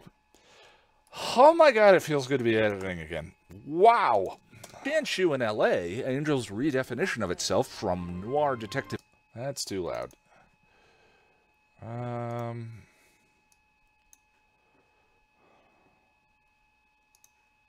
To Shanshu in LA, Angel's redefinition of itself from noir detective case of the week show to character-driven story arc series comes to a close. Loved tour guide on that episode, Ian. Thanks, Mark. Second star on the right. Oh, loved your guide on that episode, Ian. Thank you. Yeah, Somnambulist and the Prodigal are two of my favorite episode guides this season. Of either show. Character-driven story arc series comes to a close. Character-driven story arc series. That's kind of the Prodigal, if you ask me.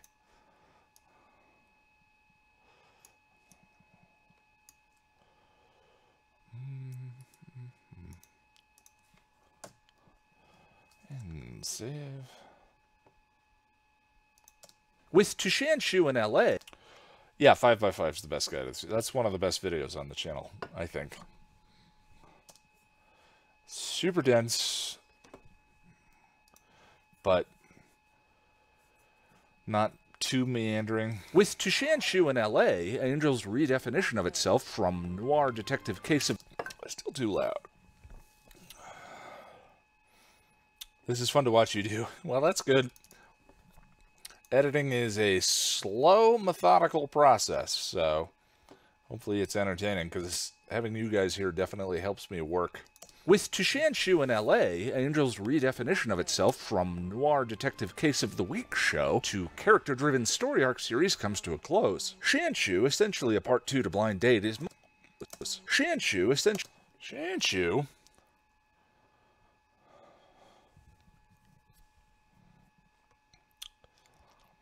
Oh, thank you, Boris. How generous. And I'm not being sarcastic, I promise. God, he's stupid looking. She won't. Somnambulist is probably my favorite guide. That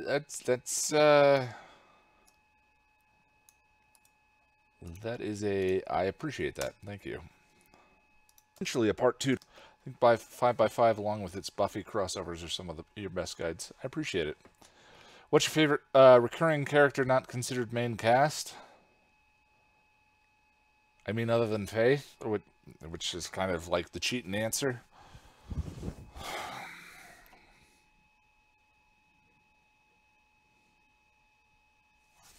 I don't know. That's a good question.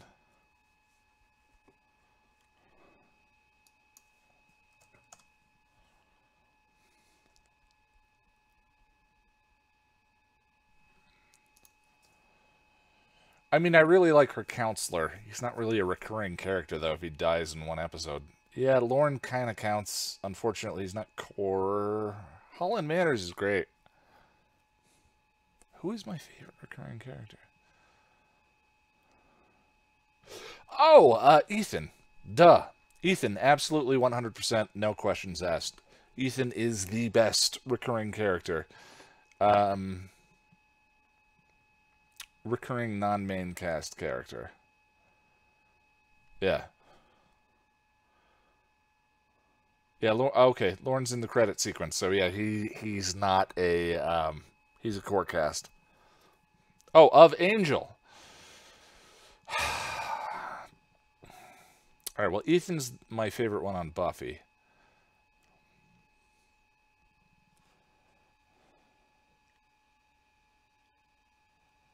Oh, Skip, probably. Graham from Buffy. No, Skip. I like Lila fine, but I think Skip's design is spectacular. The way the actor plays him in contrast to his design is so interesting. He's immediately captivating. He's hilarious. You know, again, his voice and performance kind of subvert your expectations. Not necessarily a good thing in and of itself, but he's still entertaining and wonderful. Yeah, Skip would be my answer. Lindsay's great. I mean, there's so many great characters, so it's like, it's winning gold at the Olympics, but Skip. If we're discounting Faith, who is better on Angel than she is on Buffy. To character-driven story arc series comes to a close. Shanshu, essentially a part 2 to Blind Date, is... Shanshu, essentially a Blind Date. Okay.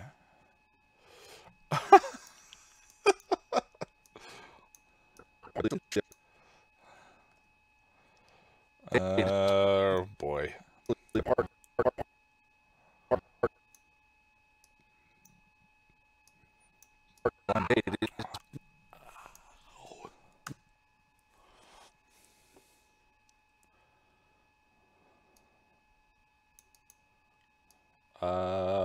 Rate stretch tool, right click, and we want to go time interpolation optical, and then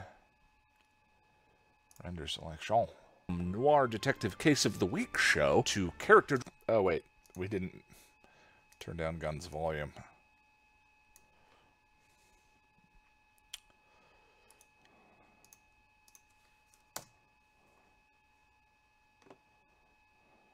Character-driven story arc series comes to a close. Shanshu, essentially a part 2 to Blind Date.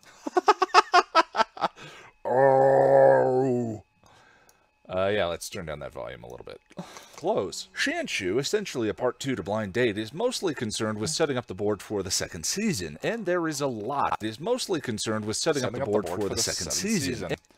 Because I rate stretched him, so he's actually playing at 70% of his original speed.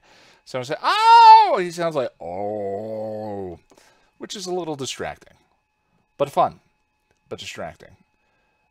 Wait, what was the line? Mostly concerned with setting up the board for the second season. Setting up the board for the Dead Oracles.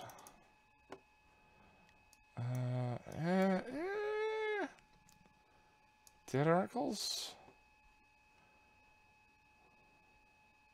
Yeah, Dead Oracles.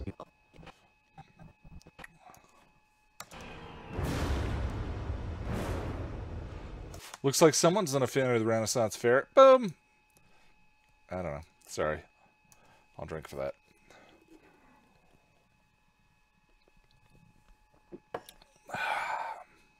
Date is mostly concerned with setting up the board for the second season, and there is a lot of foreshadowing here.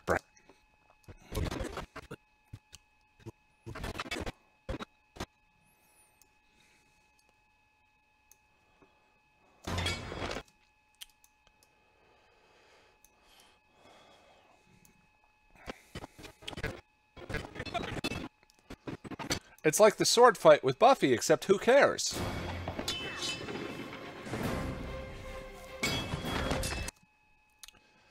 Because nobody cares about this guy.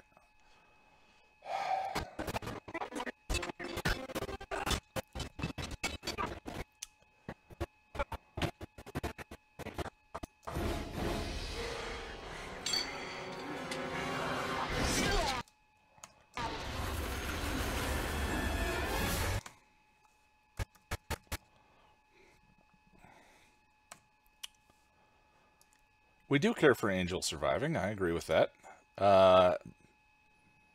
I'm just saying it reminds me of better material. There's more room for Faith on Angel. There's no room for Faith to be full on Buffy. Yeah, I think that's a good take.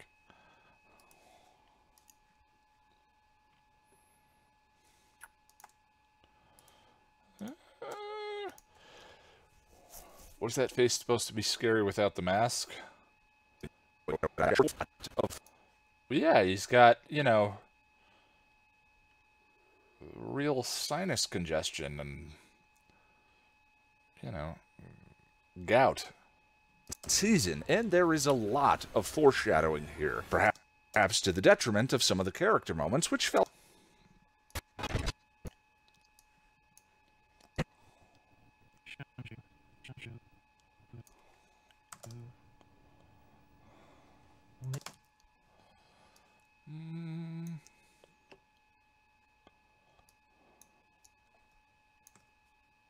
a little rushed, but it still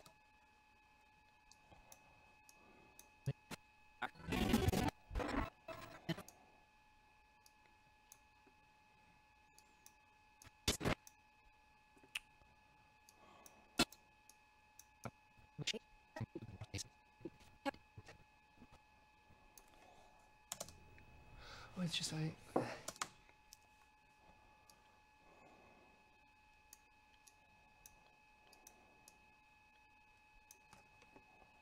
character moments which felt a little rushed, but it still makes a satisfying climax to Angel's very experimental first season.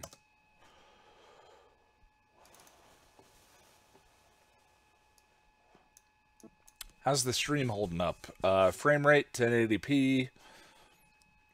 Everything look good? I'm kind of excited if we get to stream at 1080 going forward. My old condo connection couldn't support that.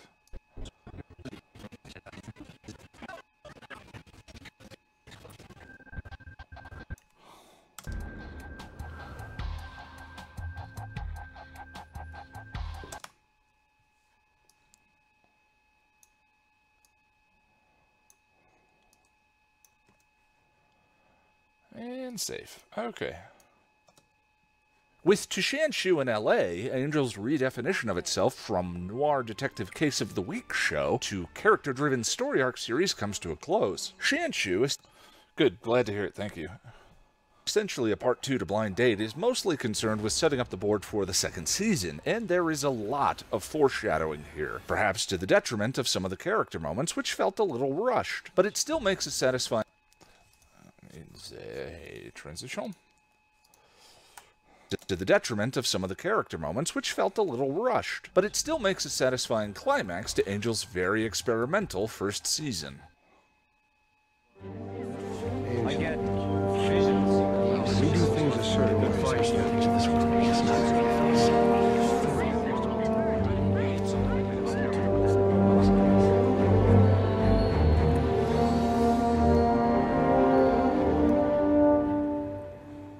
Wesley is busy trying to decide... Alright, I need a bathroom break. Guess we can play through a previous edit.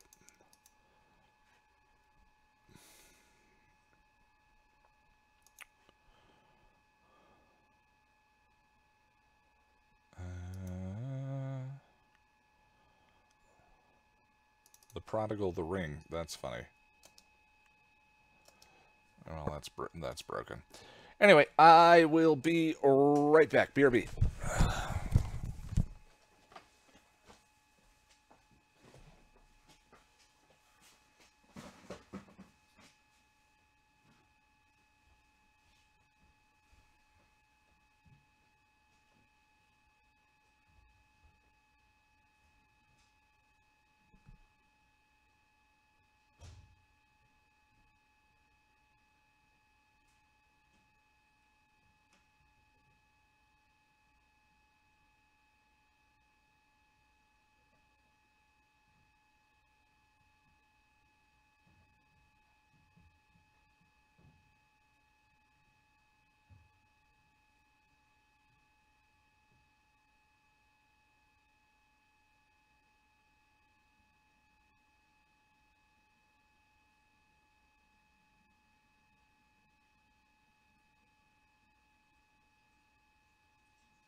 right.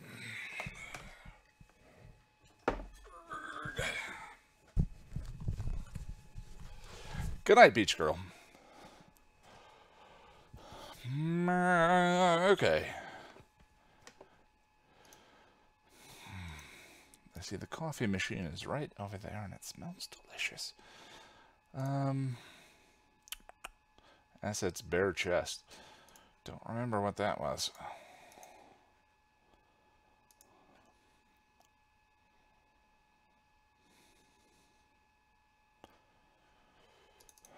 Okay.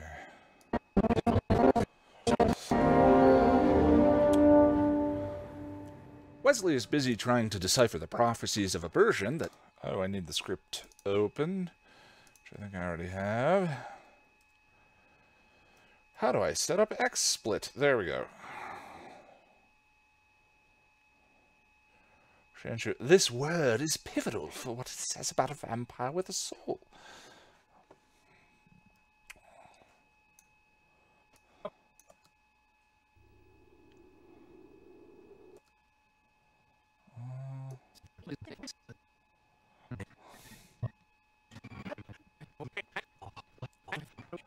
Are you still trying to figure out that word?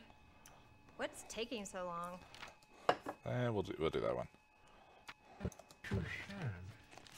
Are you still trying? Are you still trying to figure out that word? What's taking so long? Gee, I don't know, Cordelia. The prophecies of aversion were only written over the last 4,000 years in a dozen different languages, some of which aren't even human. Why don't we just get a phalangoid demon here, suck the brain out of my skull? Maybe that would speed things up. He sure gets testy when he's translating. This word is pivotal to what... That's what we want.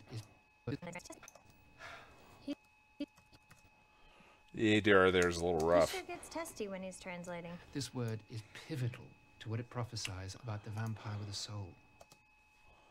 Out. Is he trying to decipher the prophecies of aversion that Angel lifted from Wolfram and Hart in the previous episode?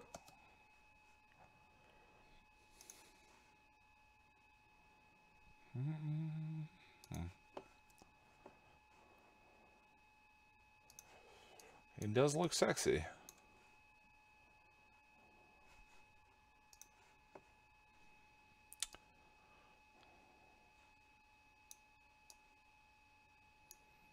That's weird.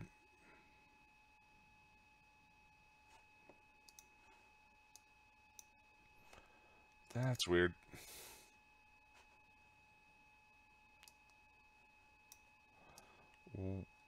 What? Why can't... What?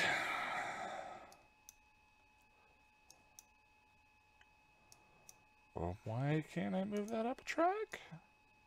Okay. Adobe is being very fidgety tonight.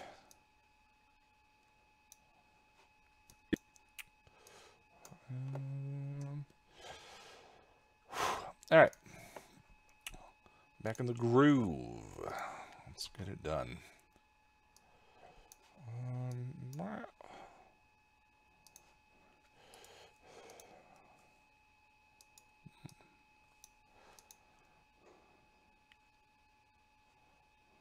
Heart in the...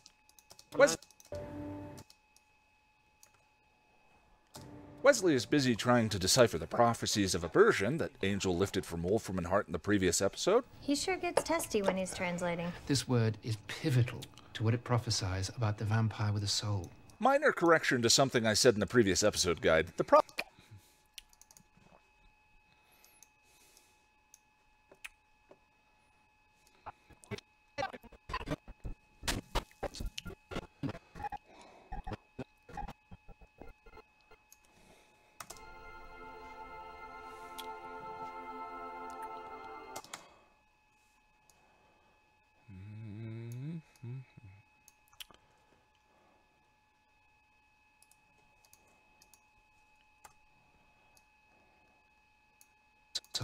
Minor correction to something I said in the previous episode guide. The prophecy refers to Angel as vampire with a soul, not by name. not by name.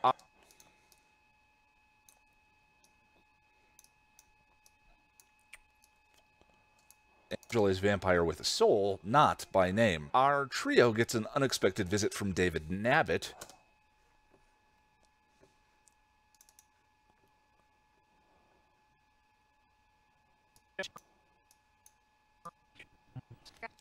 I do love that loophole as well, Boris. Hi, Family Guy. Welcome, welcome.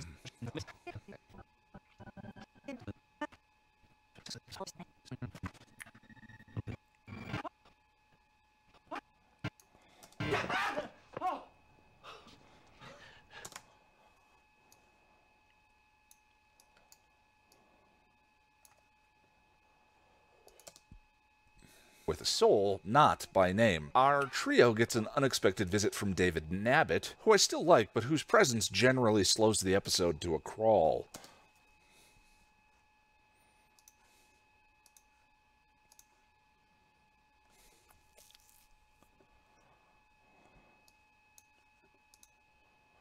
I don't know, he was only in season 1.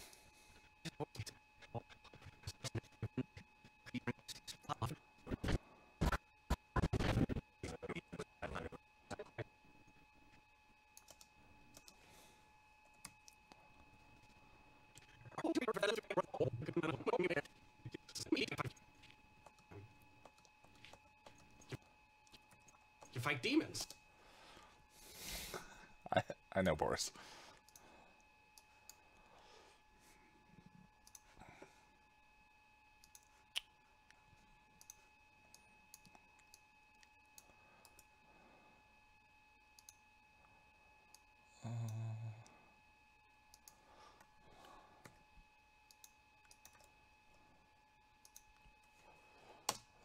Save. Oh, undo.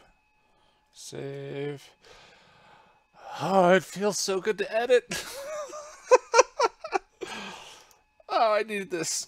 With a soul, not by name. Our trio gets an unexpected visit from David Nabbit, who I still like, but whose presence Well, volume. Our trio gets an unexpected visit from David Nabbit, who I still like, but whose presence generally slows the episode to a crawl. You fight demons. At any moment, one of them could walk right through that very door.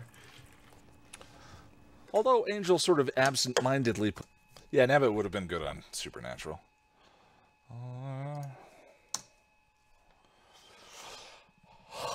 feel so good to edit. David Nabbit, who I still like, but whose presence generally slows the episode to a crawl. You fight demons. At any moment, one of them could walk right through that very door. Clean.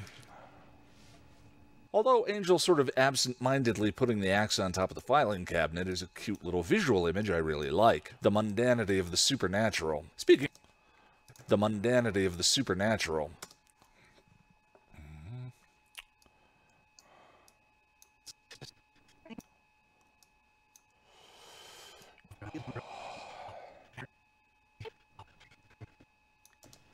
They're helpless, in agony.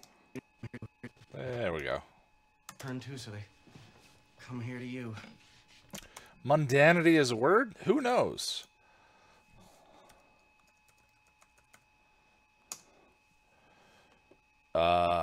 Google says it is.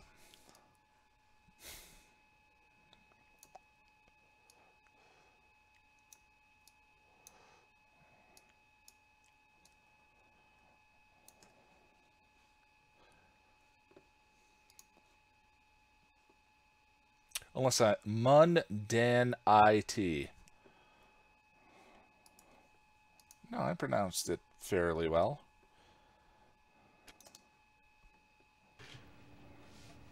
Although Angel sort of absent-mindedly putting the axe on top of the filing cabinet is a cute little visual image I really like. The mundanity of the supernatural. Speaking of, some lawyers call forth a Voca demon with a rather distracting butt face.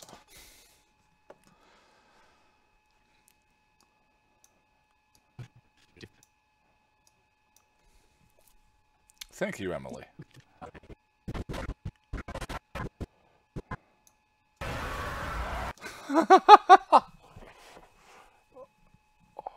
Oh,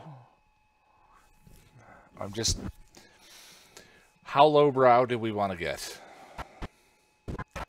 I'm quite lowbrow.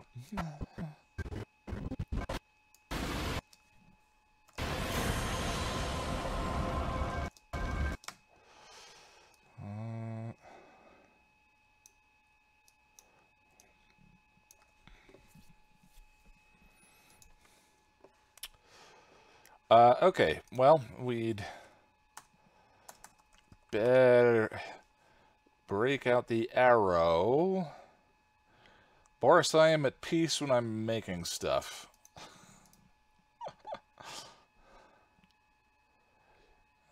Other than writing, for some reason. Writing is still pulling teeth. Arrow pointer? Arrow? What happened to my arrow? Did Riley's chest wear it out? Son of a biscuit.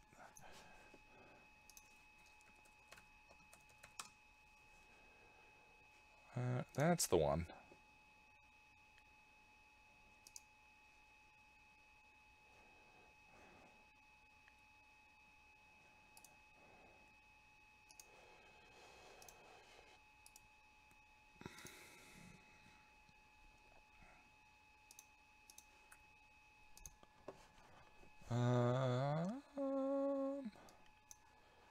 Okay.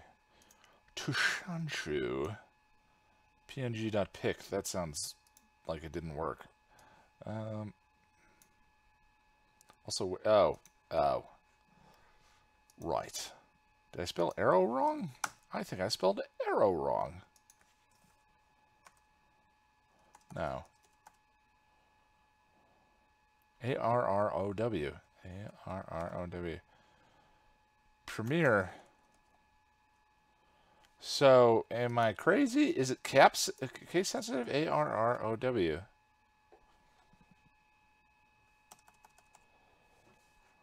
That search should reveal that file. Right? A-R-R-O-W.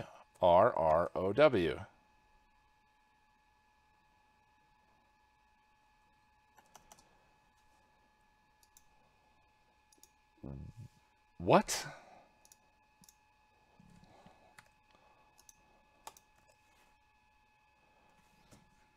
What? So if I search the exact name, it filters it out. What? Whatever.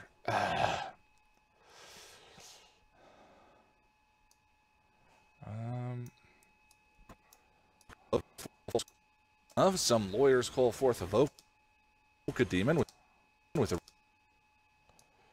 Okay. So, yeah, we're doing this. This entire video. I don't care. Opacity, motion.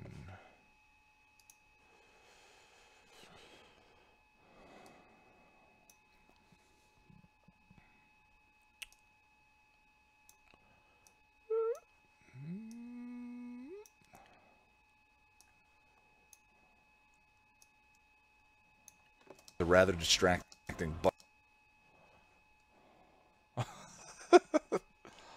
Thank you, legally mute. Position.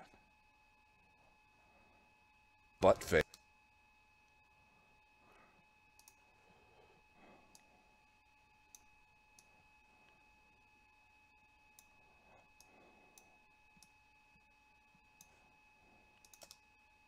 Here's call forth evoke a demon with a rather distracting butt face. What?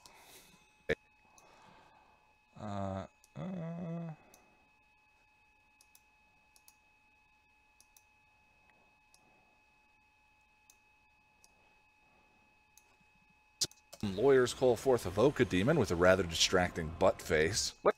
Wesley figure. Okay. Butt face.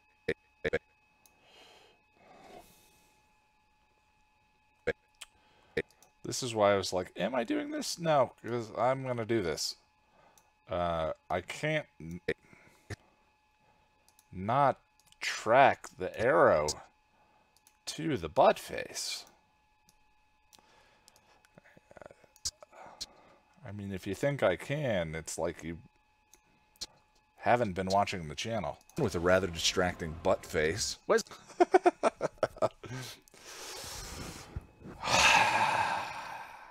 good to be home. All right. And save. Natural. Speaking of, some lawyers call forth a Voca demon with a rather distracting butt face. Wesley figures out that it's like you wouldn't know it was there for half a second. No one is going to realize that that it tracks. But it tracks. Wait, what happened to the audio? What is this bar? Oh, mute. There, there. And with a rather distracting butt face, Wesley figures out that Shanshu means Angel is going. Oh, we need 2. We're losing viewers like crazy. That's okay. I understand. It's the middle of the night. You fight demons. Wesley figures out. Okay. You may not have noticed it, but your brain did. Spot on. Episodes.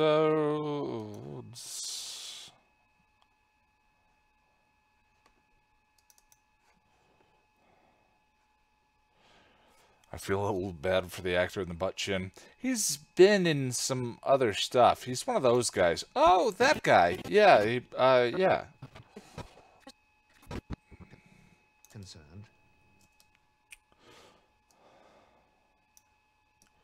But yeah, the makeup and the outfit kind of sold him out this time. He's got a good voice.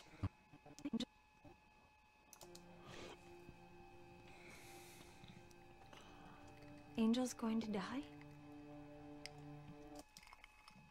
Oh, anything else? Out.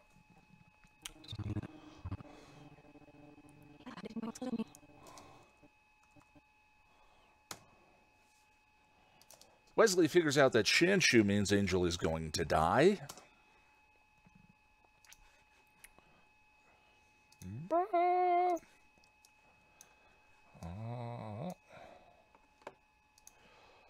it feels so good to be editing. Angel's going to die?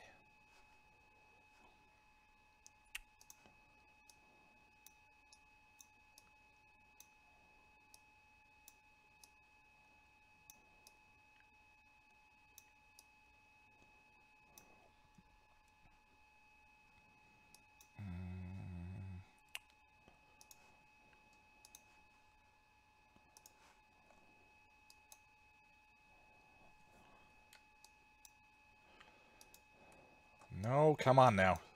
Jeez. Save. Close this off. Scoot. Men with a rather distracting butt face. Wesley figures out that Shanshu means Angel is going to die. Angel's going to die? Oh, anything else? The demon has come to Earth. Is that my man Ian making Angel content? Well, yes, Jordan, it is. Hello and welcome. I'd say the writing was a big issue too. The guy just feels so superfluous. Well, yeah, I touch on that. He's more at the service of the exposition than there's no character. Everything Cordelia does in this episode is so sweet. Yes. Have you seen how much prosthetics the vampires have to wear? Boris, how dare you? Wesley figures out that Shanshu means Angel is going to die. Angel's going to die? Oh, anything else? The demon has come to Earth for some sort of raising that...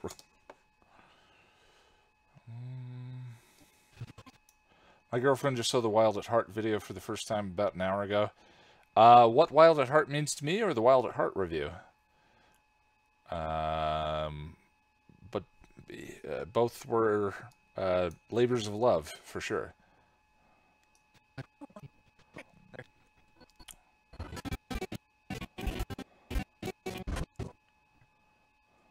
Oh, got it.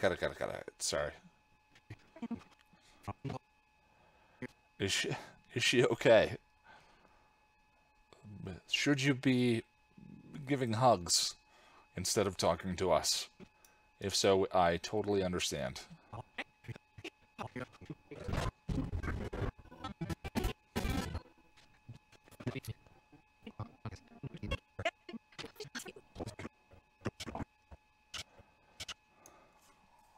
Scroll myself. Who stole it?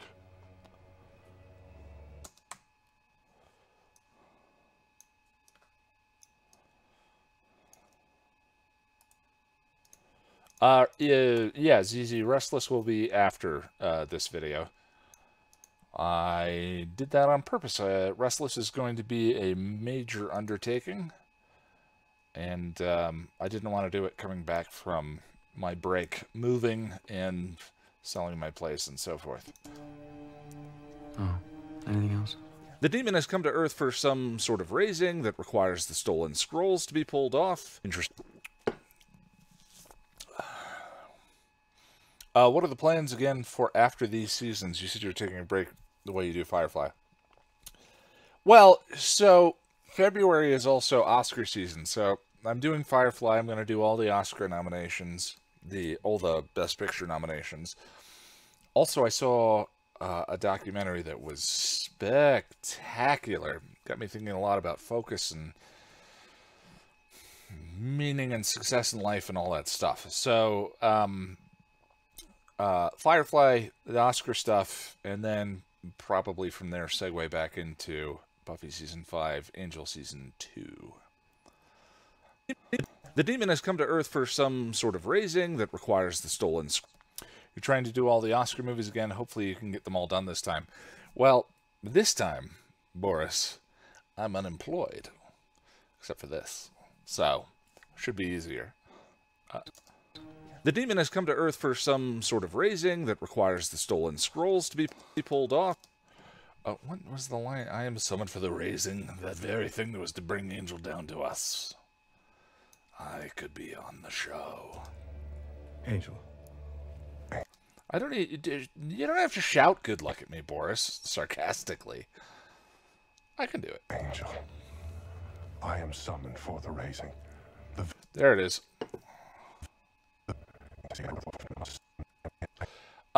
Christopher, Free Solo was the documentary I was talking about.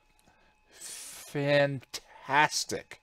So good. I'm not a climber. I don't care about climbing at all. And I thought that movie was incredible. I am summoned for the raising. The very thing that was to bring this creature down to us. The stolen scrolls to be pulled off. I am summoned for the raising. The very thing that was to bring this creature down to us. ASMR video.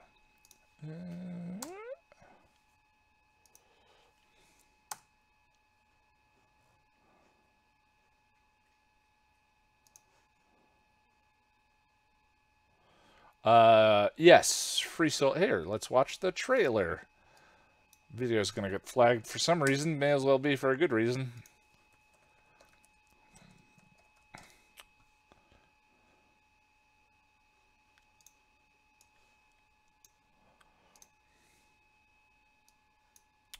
Oh, it's a reaction video.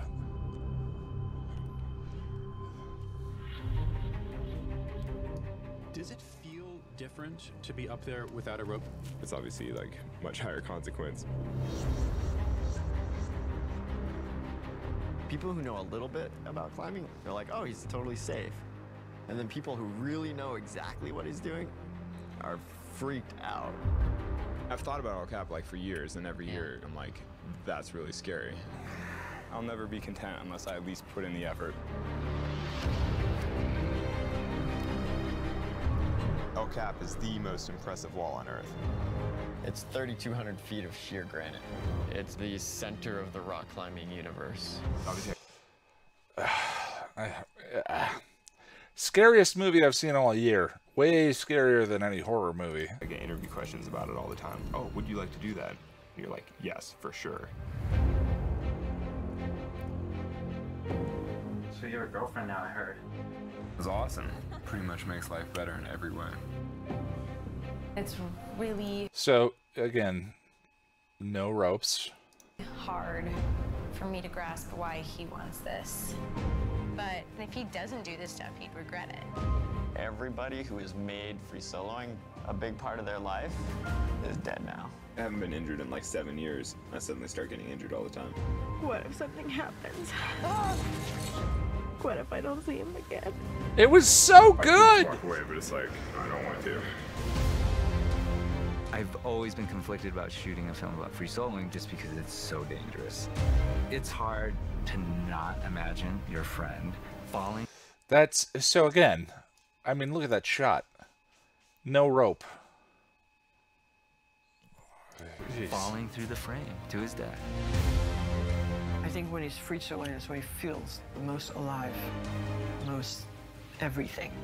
How can you even think about taking it away from somebody? No mistakes tomorrow. It's starting to get kind of psyched.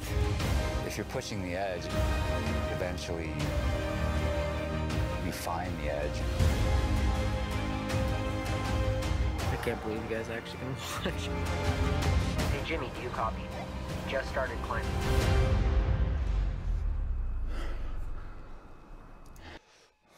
No rope. Yeah, so the film's stunning, and to its benefit, it's not your typical one of the cats is pooping. It's not your typical inspiring sports movie where it's like the pinnacle of human achievement is la la la. I can't believe I did it, or whatever it may be. Like, that would have been highly unethical for them to do that with this movie, because what he does is insanely dangerous. And so to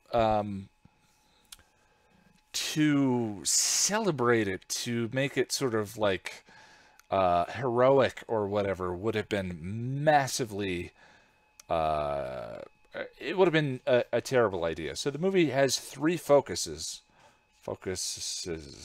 three areas of focus.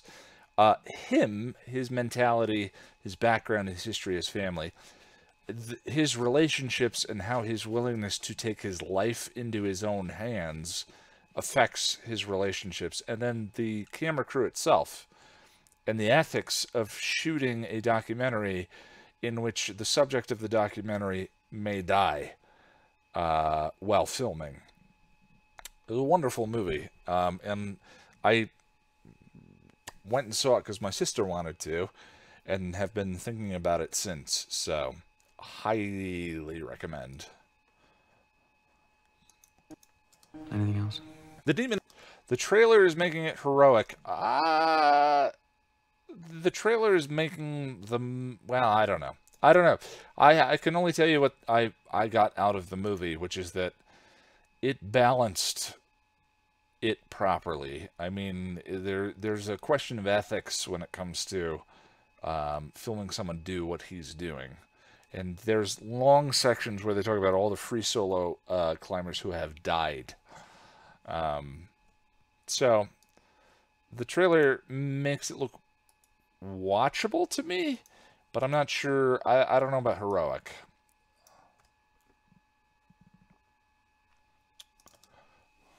Wesley figures out that Shanshu means Angel is going to die. Angel's going to die? Oh, anything else? The demon has come to Earth for some sort of raising that... Oh, yes. And that's what we were doing.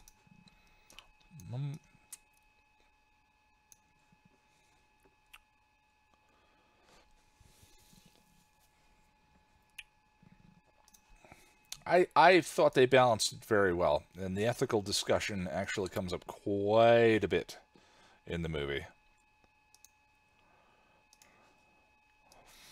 But yes, Calvin, the verbal quotes and so forth that they put over that, the annals of human achievement, that is not the way the movie deals with what he did. And I appreciated that. It's definitely, but the other thing is too, there's an aspect of him and his focus that kind of helped me get through this period that I'm dealing with, and the rust, and you know, getting up and making the next video, and all of that. The dude has a laser focus to the detriment of his relationships, but he's making choices. And I don't know. It's a very interesting movie. I definitely want to write a review of it. Or an extended analysis.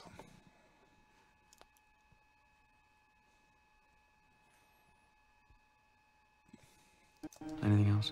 The demon has come to Earth for some sort of raising that requires choices. Buffy Guide Bingo requires the stolen scrolls to be pulled off. I am summoned for the... That didn't work.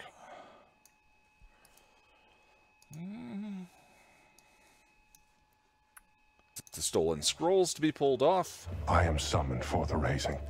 The very thing that was to bring this creature down to... Bring this creature down...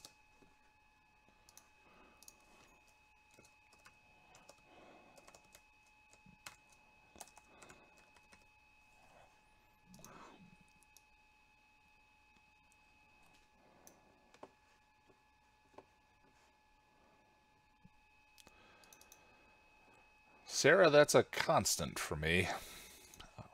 Definitely. I mean, I don't know what video we're on, not counting editing streams. A couple hundred in, and every single video I feel that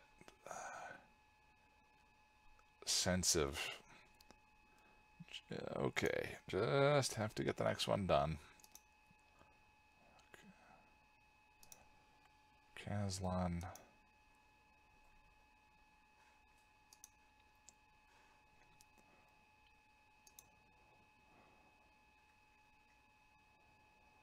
Restless will be the 100th Buffyverse guide. Nice. Comics on. Hopefully it's good. I never know until I make them. Franklin Gothic Medium. So I'm trying to use actual non-copyrighted fonts.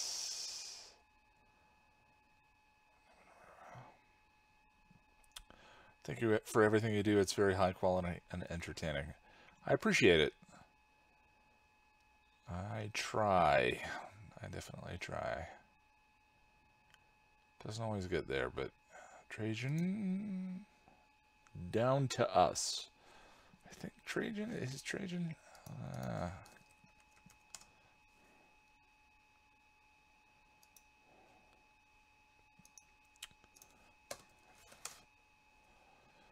Adobe Fire, designed by Carol. I think that one's okay. Oh, jeez. Creature down to us. Interesting phrasing. That's the reprise foreshadowing.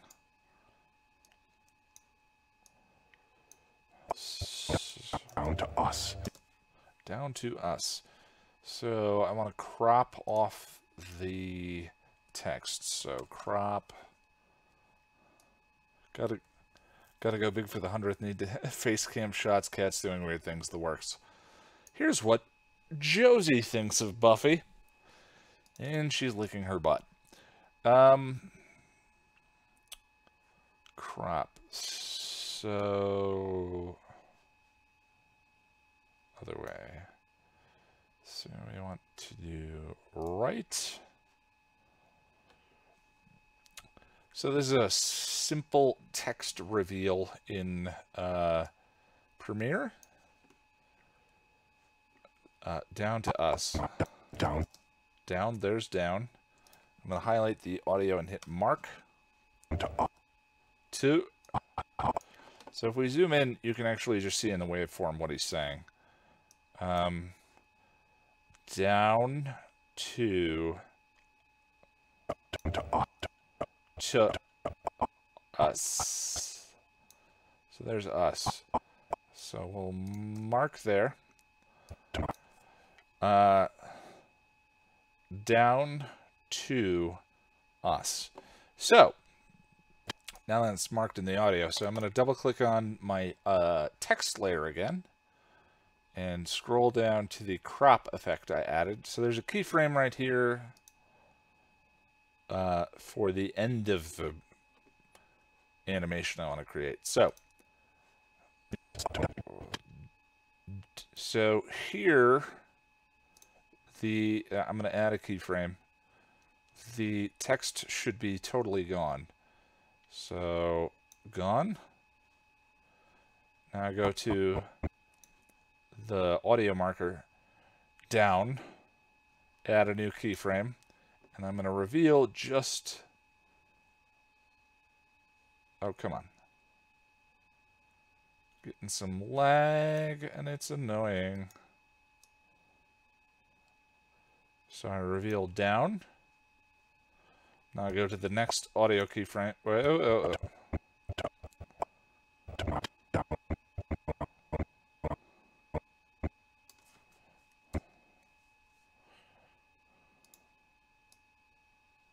Okay. Next audio keyframe.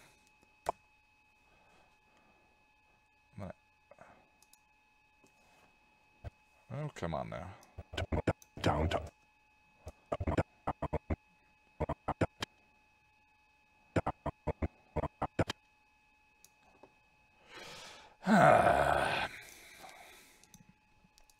I don't like it. Down to us. Okay. So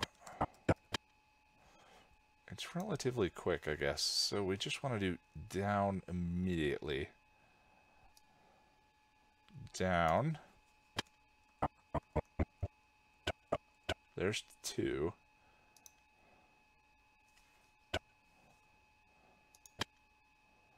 So 23. 23. To us. Down.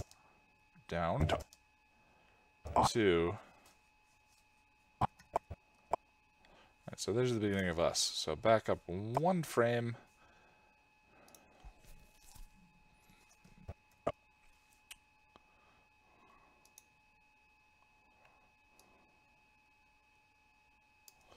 Down. Okay. Keyframe, keyframe. 2.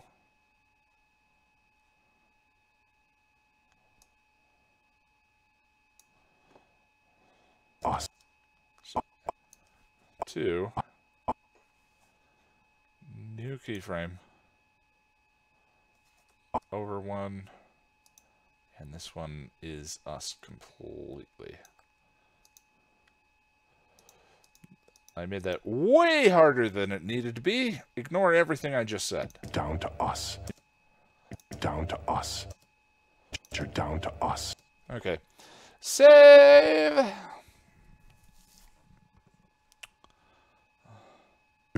Bring this creature down to us. Interesting phrase. Okay, and so the audio is still too loud. So let's razor his audio and duck it under mine. Give a little transition so that there's a fade. You're down to us. Interesting phrasing. There we are.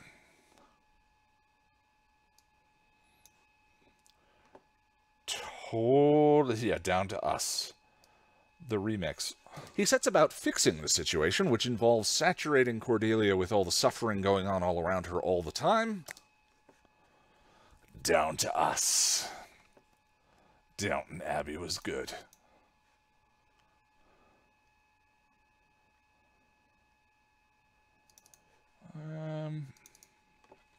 And save. What is the autosave? This is... I just realized this is the first time I've used this. Automatically save every 15 minutes. Let's go 5 minutes. Okay. Everything that was to bring this creature down to us. Interested in phrasing? He sets about fixing the situation, which involves saturating Cordelia with all the suffering going on all around her all the time, killing the oracles and her all the time. Down to us. The story of us. Marley and me.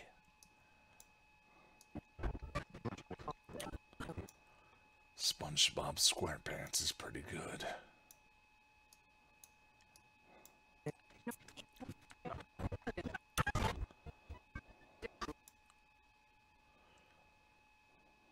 I think Finding Dory might be better than Finding Nemo.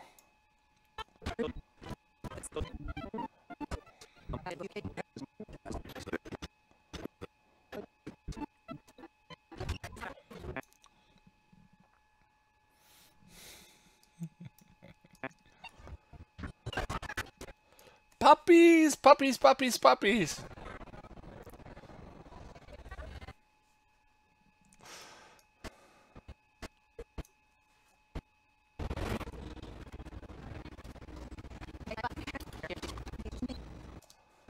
Thank you. Take care.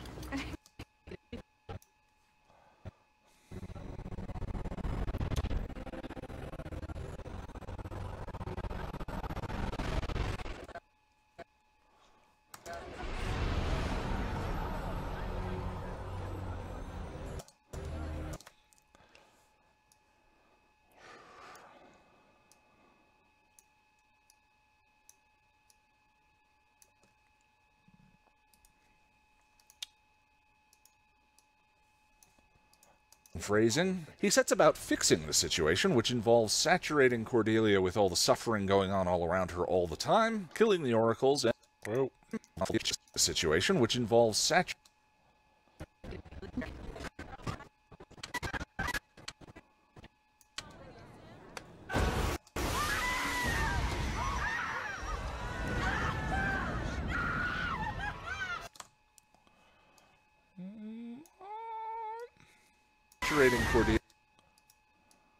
Cordelia with all the suffering going on all around her all the time. Such an interesting wrinkle to the mythology, the lore. I loved that. He sets about fixing the situation, which involves saturating Cordelia with all the suffering going on all around her all the time, killing the oracles, and... Killing the oracles is easy and save. Jack! Jack! Jack! Jack.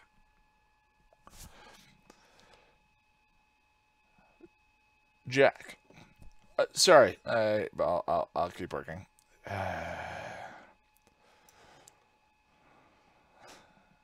Saturating Cordelia with all the suffering going on all around her all the time, killing the oracles, and...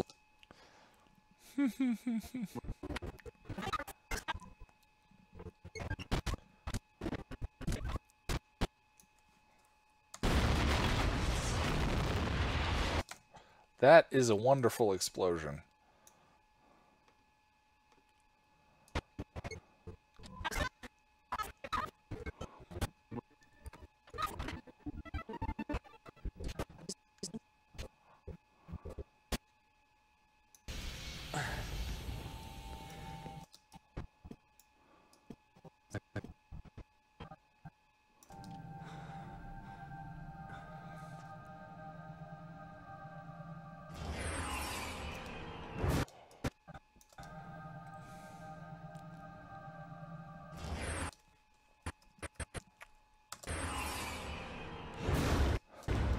Renaissance Fair is over. I hate the oracles. For all the time, killing the oracles, and blowing up Angel HQ. Kate.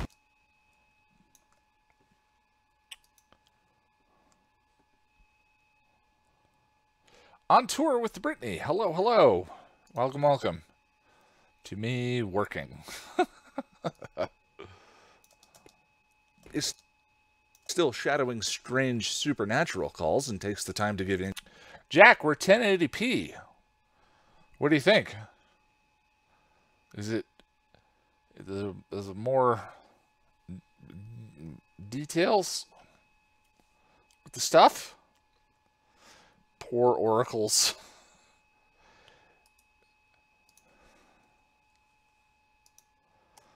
Oh wow, fancy.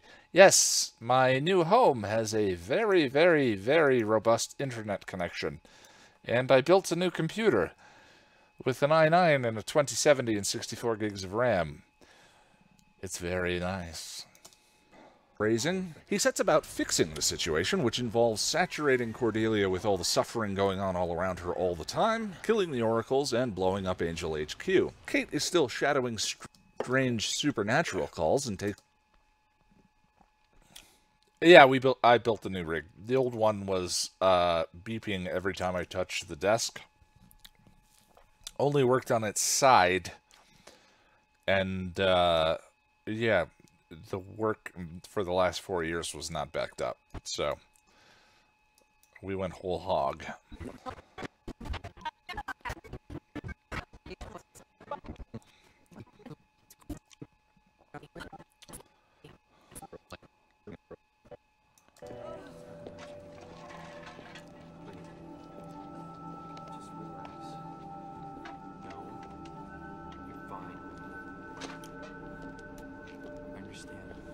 Just show her face. There we go. You see what they do? You turn your back and they come for you.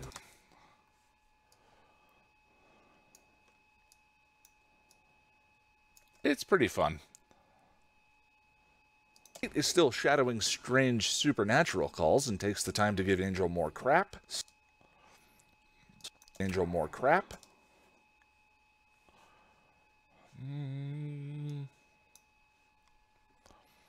By the way, next Patreon Hangout is next week. Holy Toledo.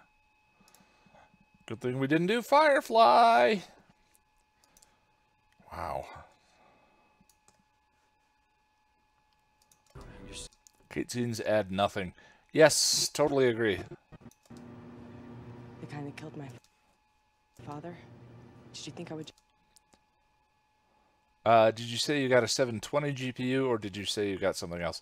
No, I got an RTX 2070. Just forget about that?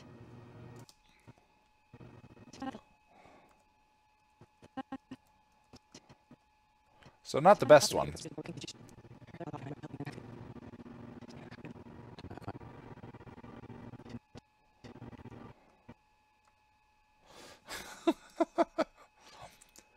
Basically nothing, like, there's nothing to do with it right now, though, Jack, is the problem. Like, there's nothing to throw at it. It runs everything. I was like, I mentally justified it, like, oh, I'll get this because, you know, After Effects and Forza 7 and Witcher 3, and then suddenly I woke up from like a diabetic coma and I had a RTX 2070 in my hands and I was like, oh crap. For natural calls and takes the time to give Angel more crap. Whoa, that's a flash frame. There it is. So that is right there.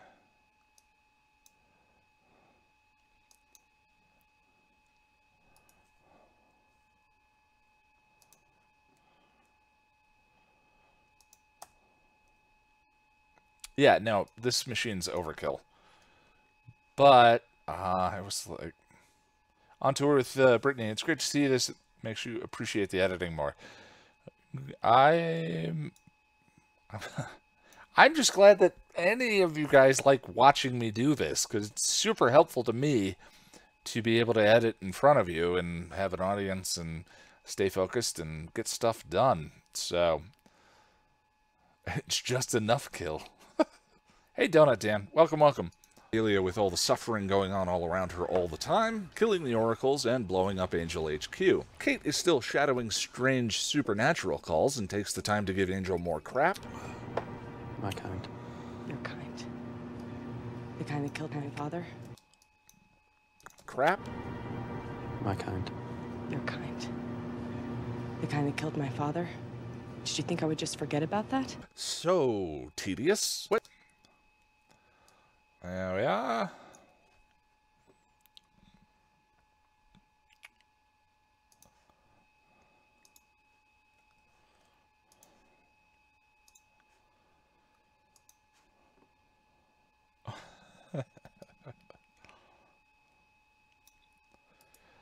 Yeah, Jack, I have that real problem of, yeah, just get the thing. I don't want to think about it. More crap? My kind. Your kind. The kind that killed my father. Did you think I would just forget about that? So tedious. Wesley is concerned about Angel's blasé attitude towards the scrolls and makes...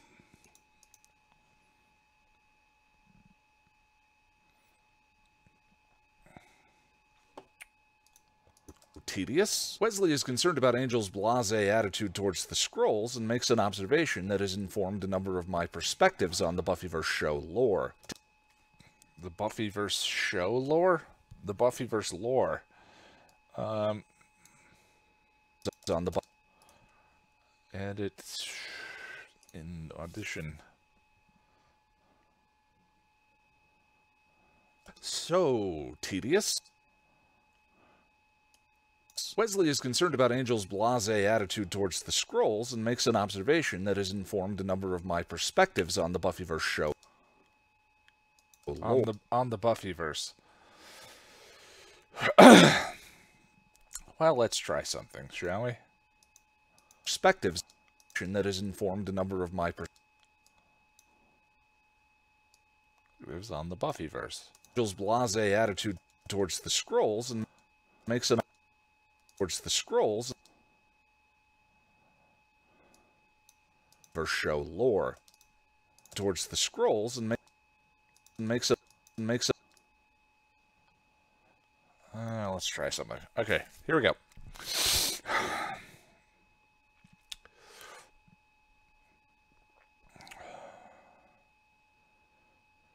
and makes an observation that makes an observation that has informed many of my perspectives on the Buffyverse. And makes an observation that let's just try it.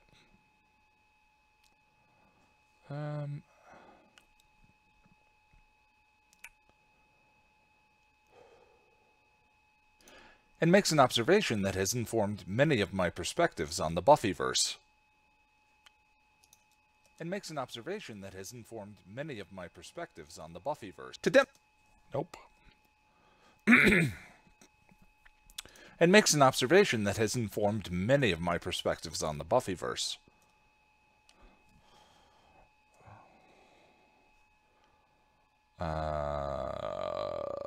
Favorites.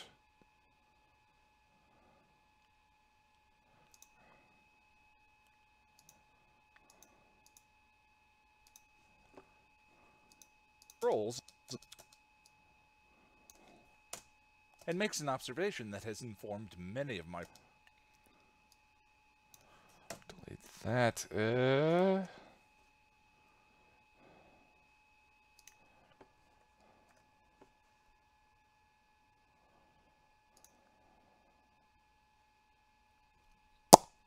Speech volume leveler. Careful. God, I want coffee. It's like screwing with my brain parts. Apply. An observation that has... Tedious. Wesley is concerned about Angel's blasé attitude towards the scrolls and makes an observation that has informed many of my perspectives on the Buffyverse. Why is that so soft? Why didn't that undo?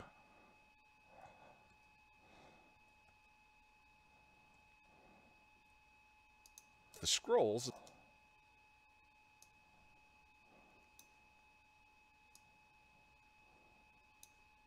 blasé attitude towards the scrolls and makes an observation that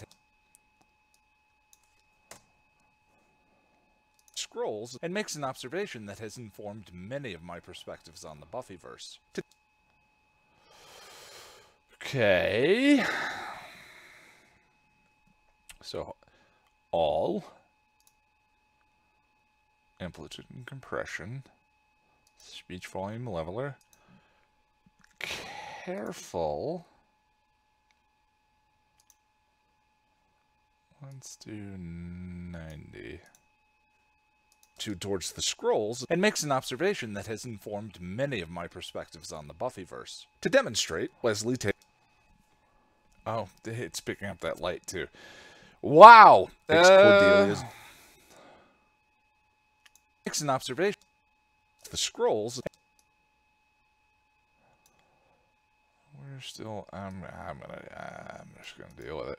Makes an observation that has informed many of my perspectives on the Buffyverse. To demonstrate, Wesley... Alright. Yes.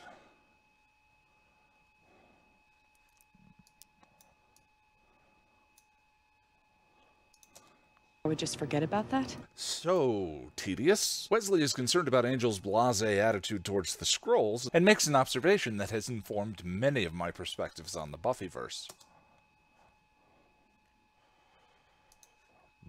Buffyverse, and boop, boop. Deal, you go around boring everyone. Because it doesn't concern me nearly as much as the way he took that news. What? He didn't scream like a girl as some of us would have? Angel's cool.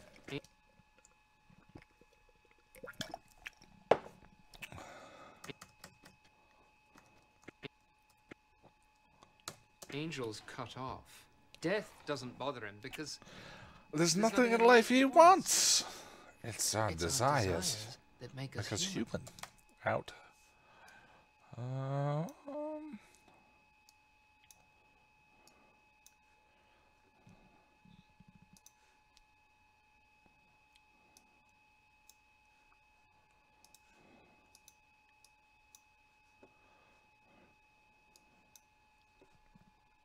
It goes all the way back to Eve.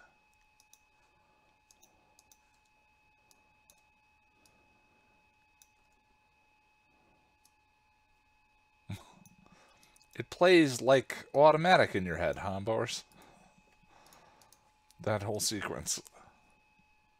Oh, tedious. Wesley is concerned about Angel's blasé attitude towards the scrolls and makes an observation that has informed many of my perspectives on the Buffyverse. Angel's cut off. Angel's cut off. Death doesn't bother him because there's nothing in life he wants. It's our desires that make us human. This is my British accent of a British accent of a British accent. Save. Play. Forget about that? So tedious. Wesley is concerned about Angel's blasé attitude towards the scrolls and makes an observation that has informed many of my perspectives on the Buffyverse. Angel's cut off. Death. Angel's cut off.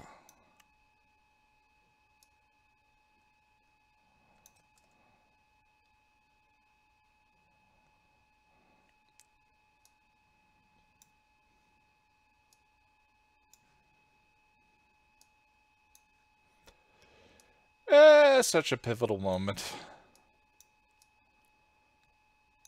It's fun to just hide it. Perspectives on the Buffyverse. Angel's cut off. Death doesn't bother him because there's nothing in life he wants. It's a long clip.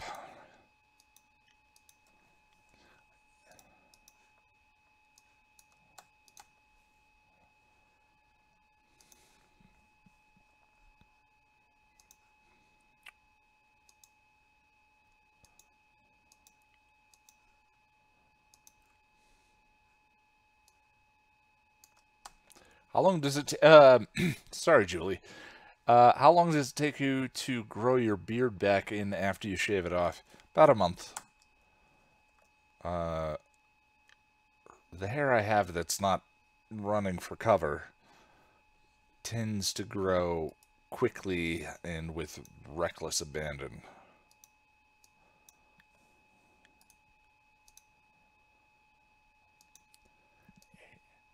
Death doesn't bother him because there's nothing in life he wants. Alright. I suppose I could have highlighted all of this. First. Angel's cut off. Death doesn't bother him because there's nothing in life he wants. It's our desires that make us human. To demonstrate, Wesley takes Cordelia's donut. So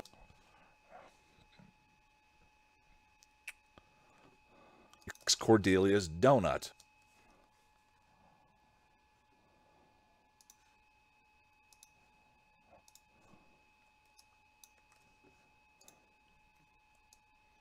This is a fun little exchange. I really like it.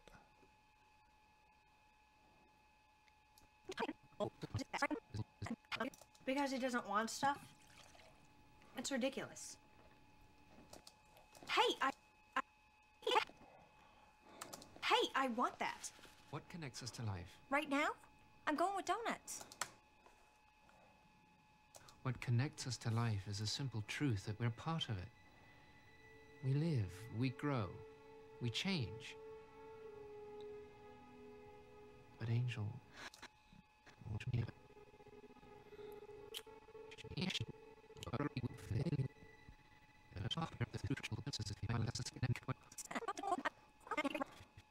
Right now? I'm going with donuts.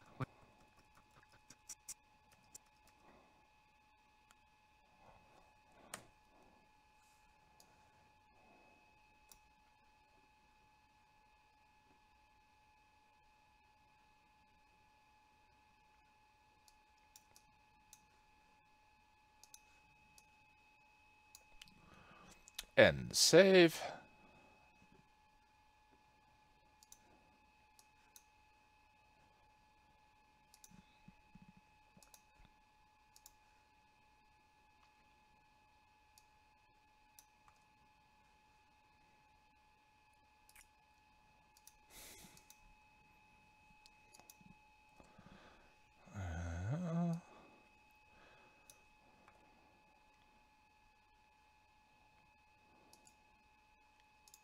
Human.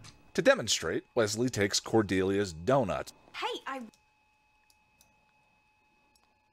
want that. His donut.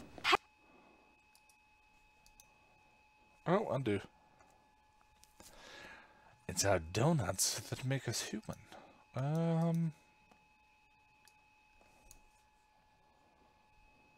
Donut. Hey, I want that. What connects us to life? Right now? I'm going with donuts. So, by his own analogy, Wesley just took out a bite of Cordy's reason for living. That's stop.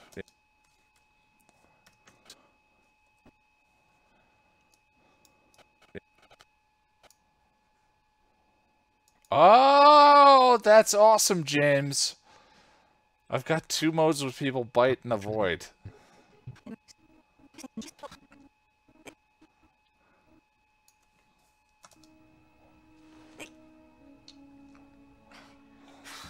Well, what are you saying?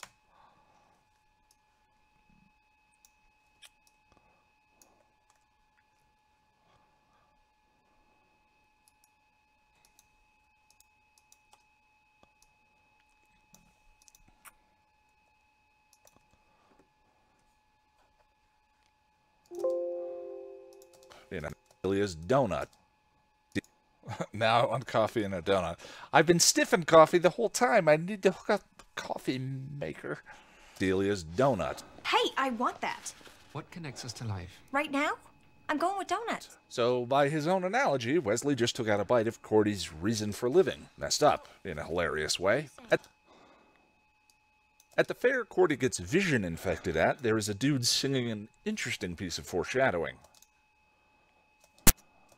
Whoa. Foreshadowing. Foreshadowing. That's weird.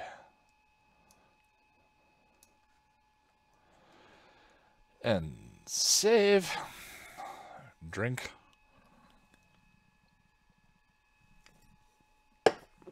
Ah. Scoochie boochie. Okay.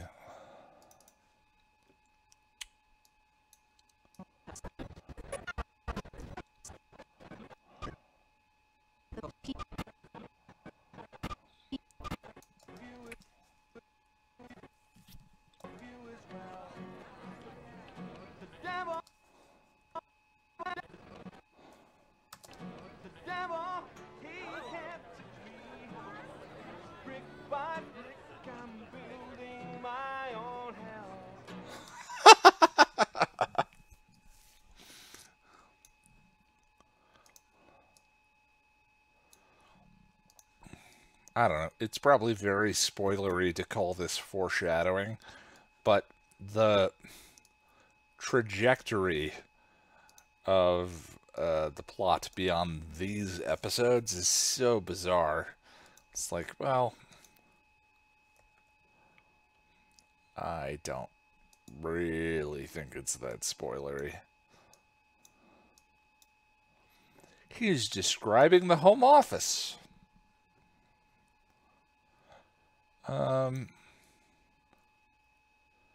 So, foreshadowing.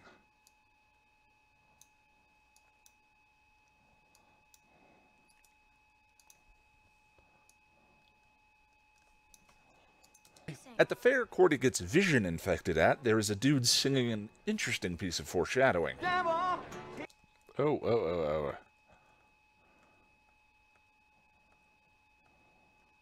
Foreshadowing. The devil, there it is. Okay.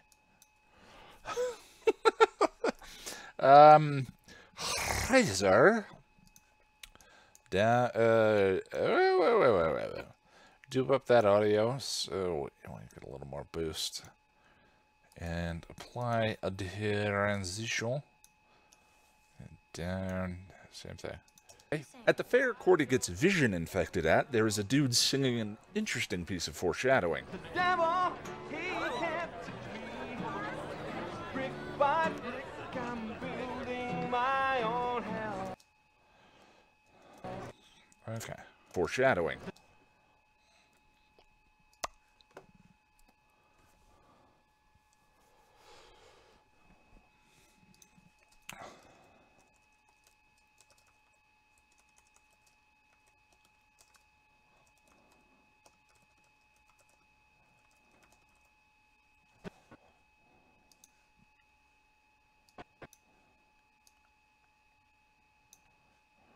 The devil, he can't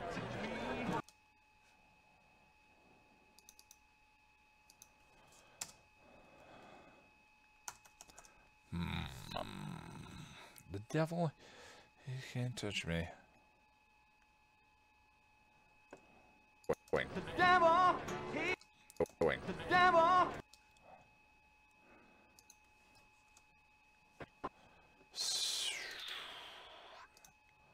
Effect controls, righty-tighty, lefty-loosey. Devil, he can't touch me. Let's add a stroke just to make this more visible. It needs to be black. And a shadow, also black. There we go. Shadowing. The devil, he can't touch me.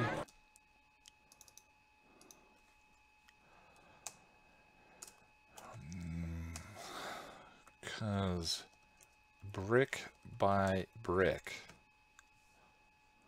Foreshadowing. The devil, he can't touch me. Brick by I'm building my own hell.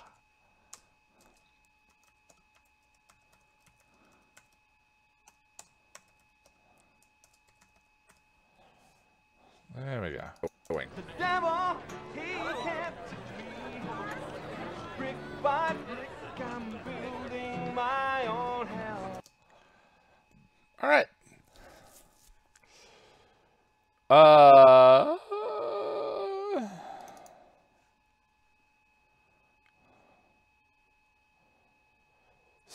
So, what do we need to do? I want to do a text reveal on this, which means a slow and tedious crop. Yay! Okay.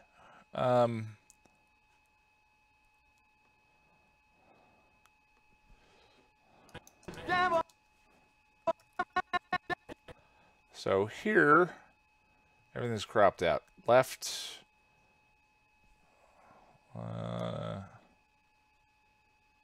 No, left. So we're keyframing right and bottom. Right, okay. So right is right there. Keyframe.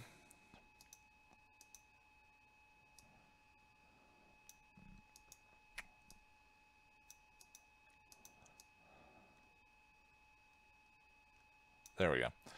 And bottom is keyframed up to there. Okay, so this is going to be tedious, but it is what it is.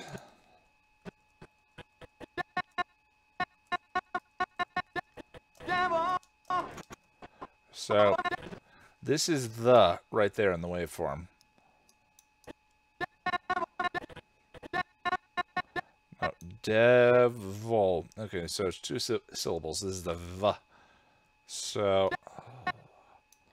the is right there. Mark. Okay.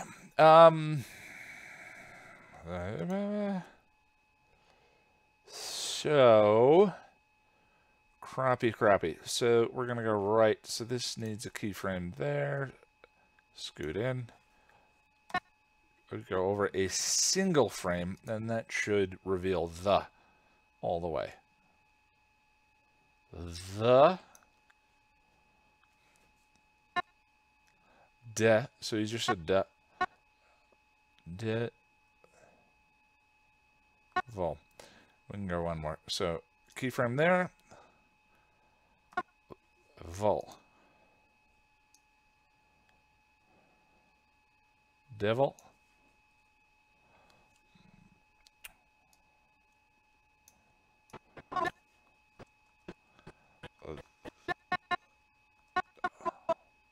Devil. If you've been keeping up with a good place, I have not.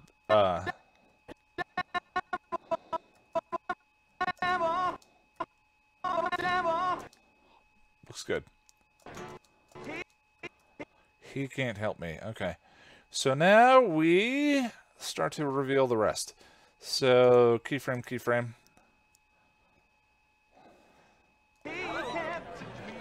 He can't touch me.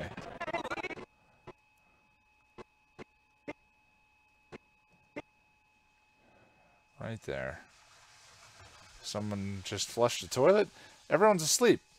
Did the cats flush the toilet? I don't understand.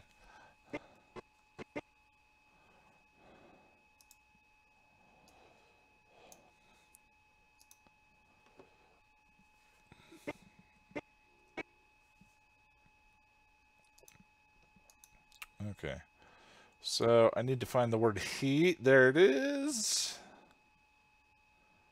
He.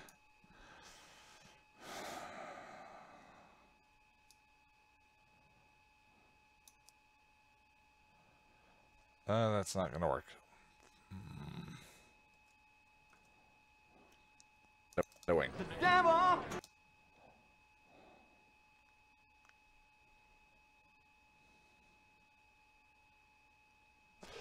Oh.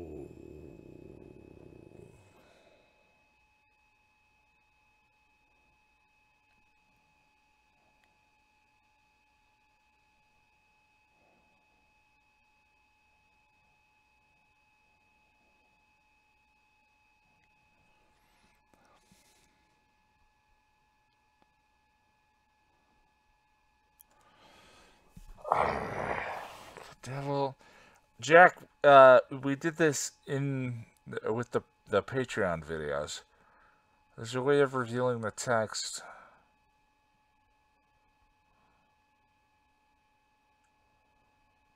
word by word, is it? How did we do word by word? Yeah, I don't want to make each line separate. So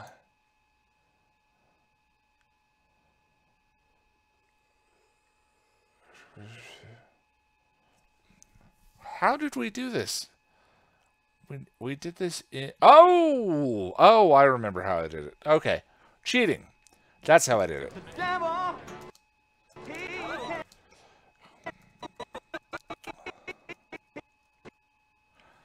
I remember how I did it. The devil, he... Okay. So...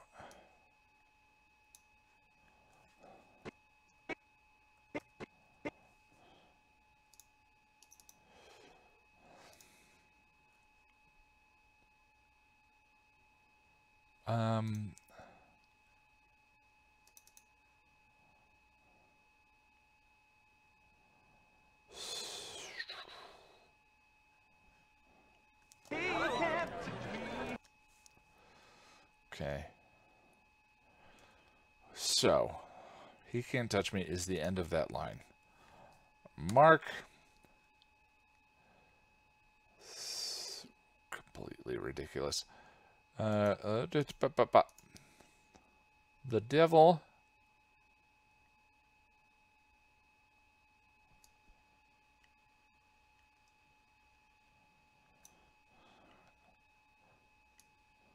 Got it.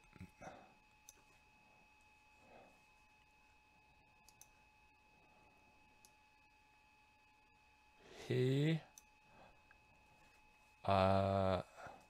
over one.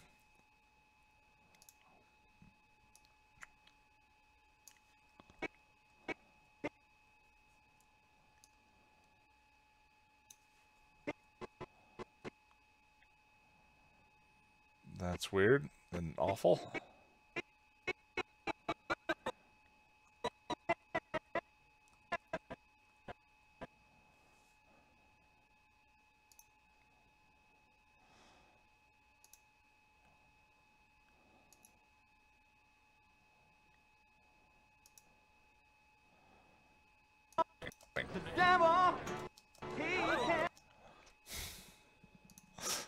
That's horrible. No, I don't use a movie maker. Hold on. Sorry. I'm trying to through the fog of delicious wine, trying to sort out this. I remember how we do the Patreon videos or that now. The devil, he can't touch me.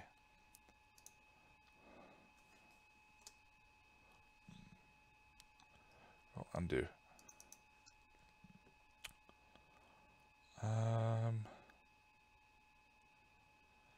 Okay. So, right and bottom. He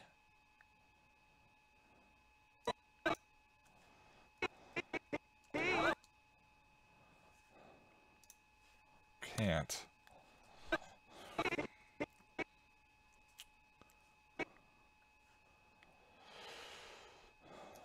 Click, click.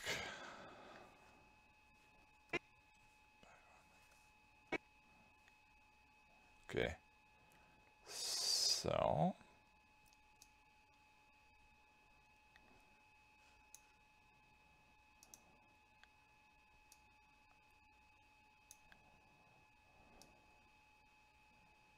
God, I want coffee. He. Right one.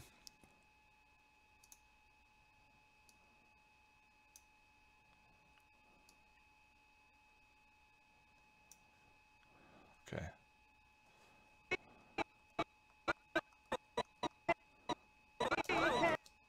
Can't. There it is.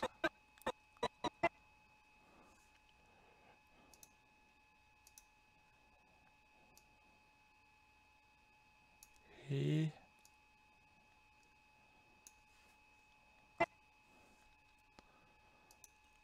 can't.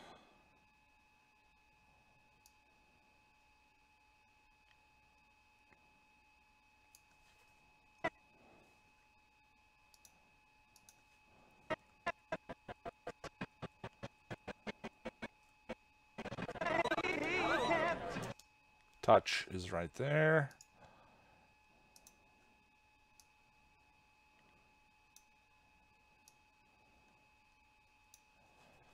Over 1.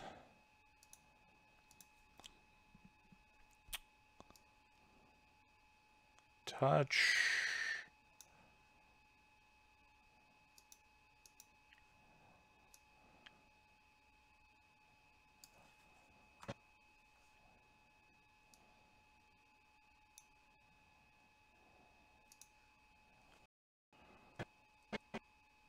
Me is right there.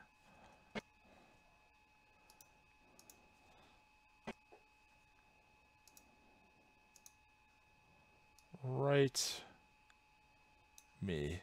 There we go. Shadowing. There we go. Jeez. It took me a while to find the rhythm.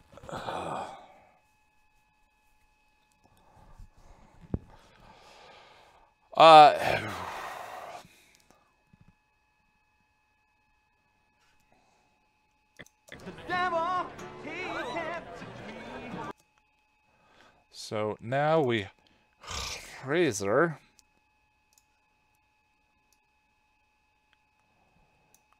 and go up a level. I think. Doing. The devil, he can't.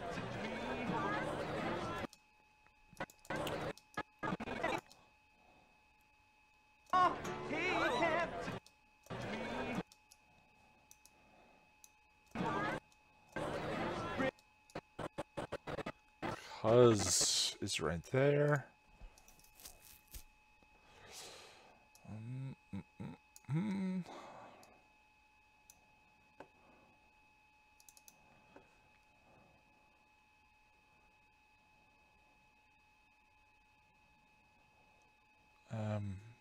Crop.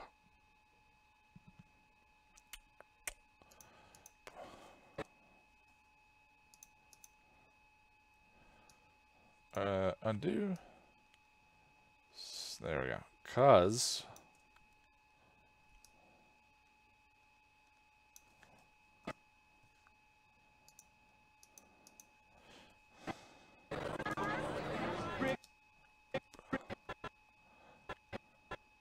brick is right there. Over 1. Yay, text animation is so fun and so compelling for streams and stuff. Brick.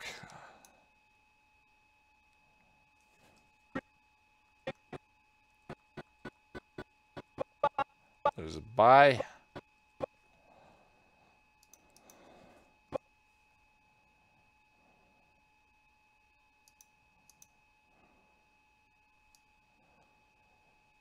Buy.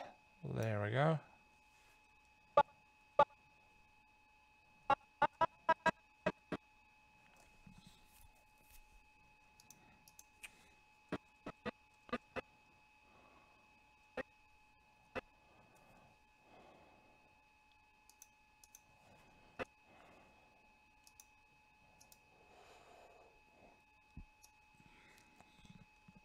Brick.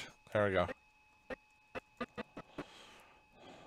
Shadowing. The devil, he can't. Brick by brick. There we go.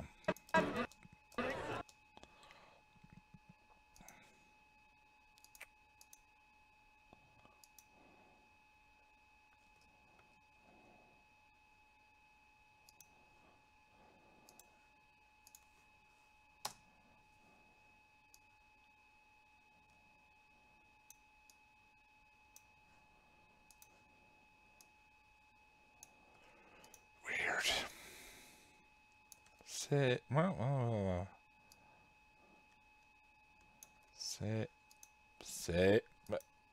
save. There we go. Shadowing. The devil, he can't. by brick,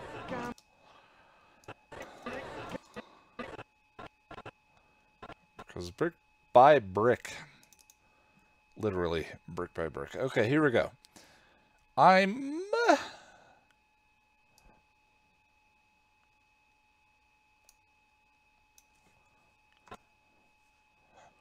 Keyframe, keyframe. Building.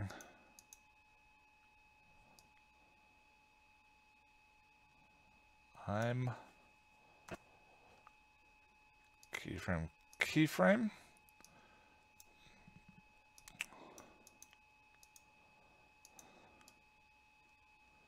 Building. Oh, come on now.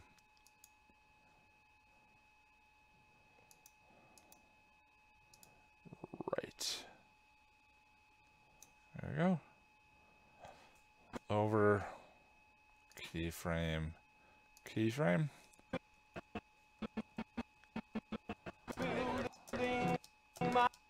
My. Keyframe. Keyframe. Over one. My. There we go. Wing. the devil, he kept me. Brick by brick, I'm building my own. My. My own. My own. Okay. Wing. The devil, he kept me. Brick by brick, I'm building my own. My own hell. So, and with our final one.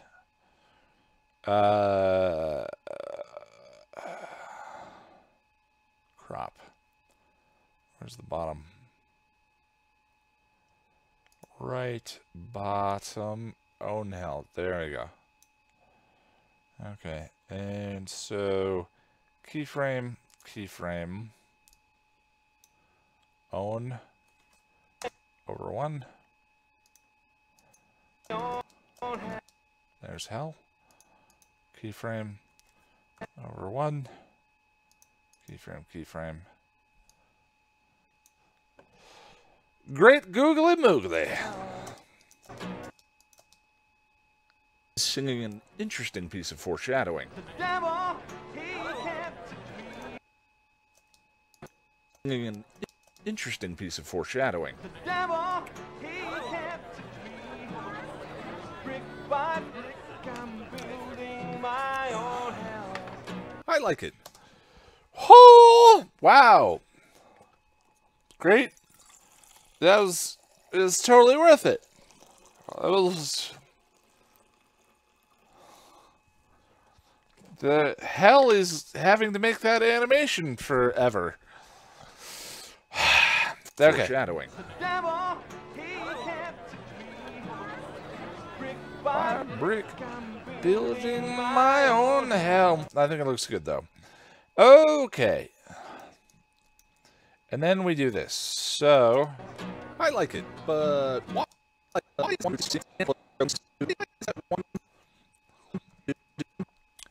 it is incredibly awkwardly blocked. So, let's nitpick, shall we?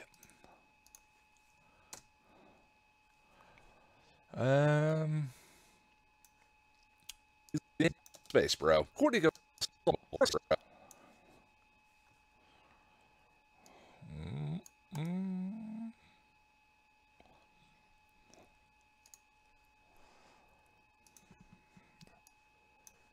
All right, so highlight sequence render selection. Angel's cut off. Death doesn't bother him because there's nothing in life he wants. It's our desires that make us human. To demonstrate, Wesley takes Cordelia's donut. Hey, I want that. What connects us to life? Right now?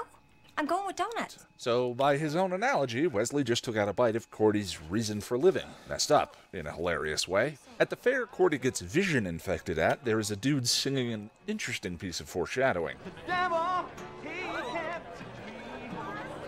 Brick by brick, I'm building my own hell. I like it, but why is that? Yay, arrows! I love arrows. Except I can't search for them. Oh, there we go. Okay. I like it, but why is that one?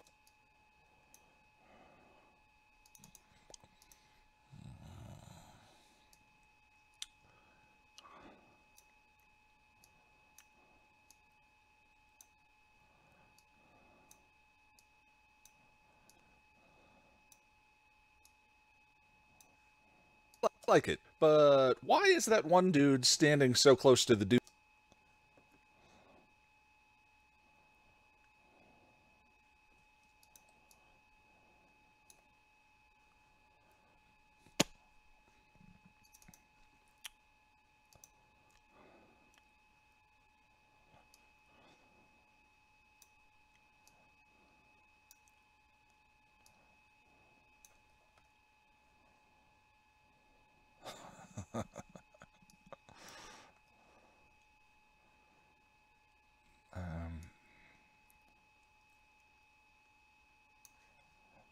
Why is that one dude standing so close to the dude singing? He's the only one dancing and he's blocking the toy.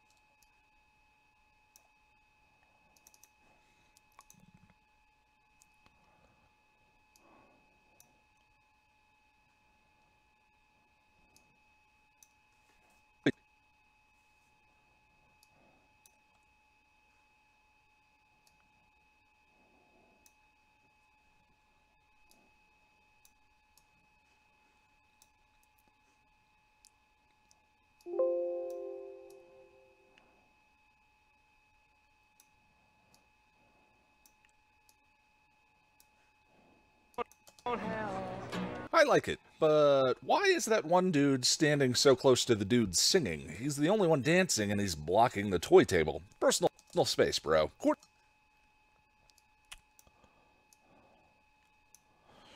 And save. Cat, what happened? I like it, but why is that one dude standing? One dude standing.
Blocking the toy table.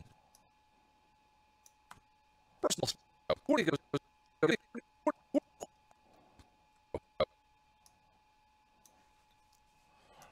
goes. Why is that one dude standing so close to the dude singing? He's the only one dancing. dude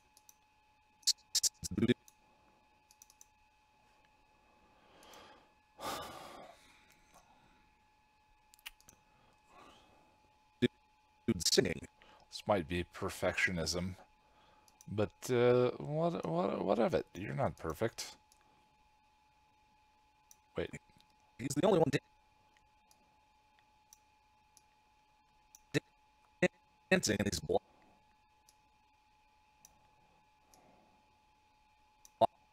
the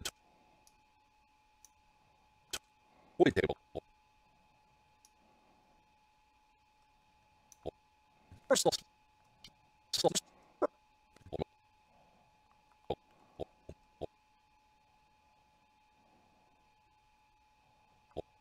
Personal space, bro.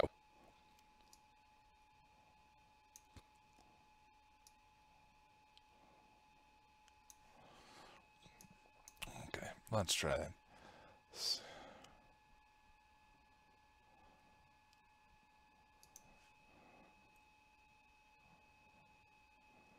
I like it, but why is that one dude standing so close to the dude singing? He's the only one dancing, and he's blocking the toy table. Personal space, bro.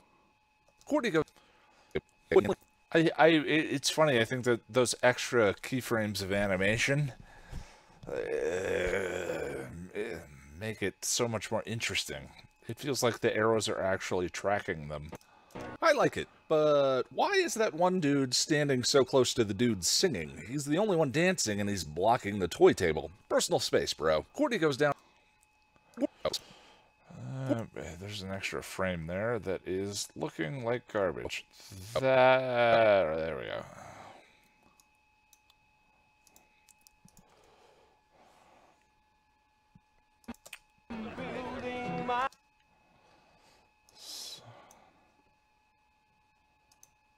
There is a dude singing an interesting piece of foreshadowing. The devil, he kept me. Brick by brick, I'm building my own hell. I like it, but why is that one dude standing so close to the dude singing? He's the only one dancing, and he's blocking the toy table. Personal space, bro. Cordy goes down to the vision. Okay. Save.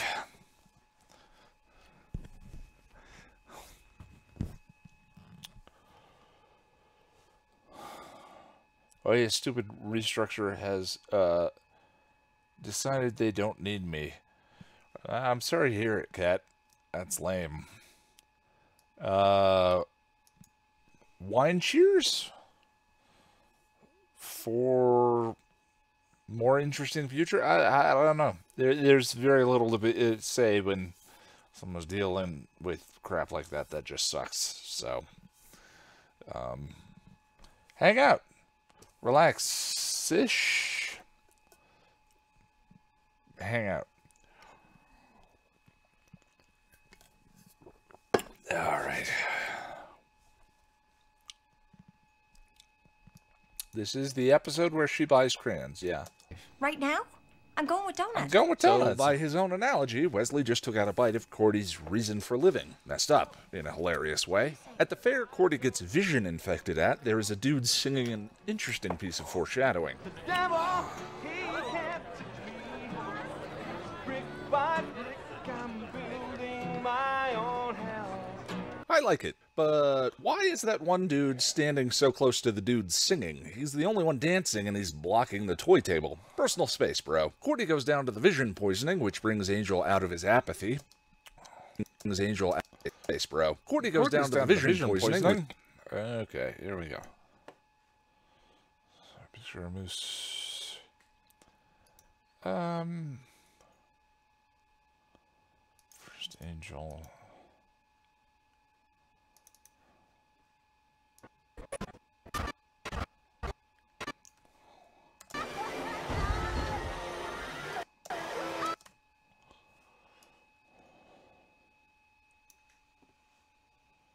Must have been.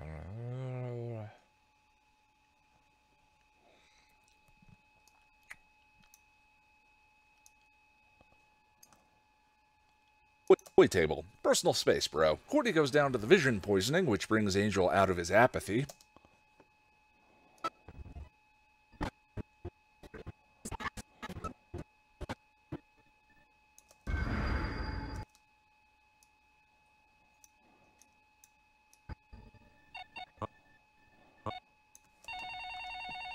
Hello?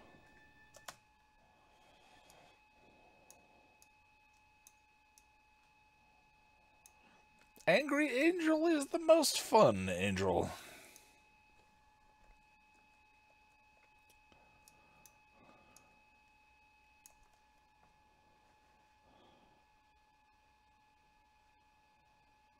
Space, bro. Courtney goes down to the vision poisoning, which brings Angel out of his apathy. Charisma does such a good job with these scenes. Her performance feels...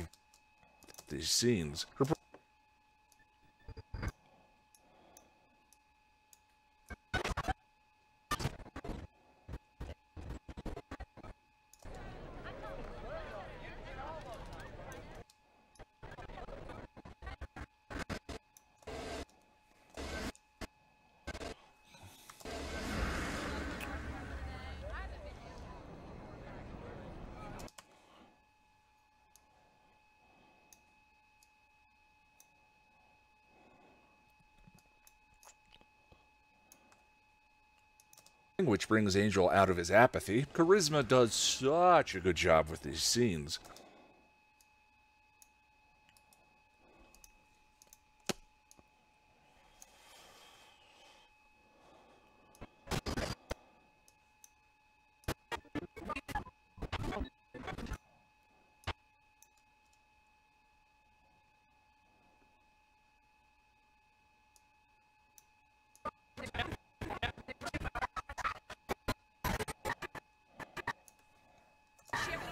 Mental illness? No.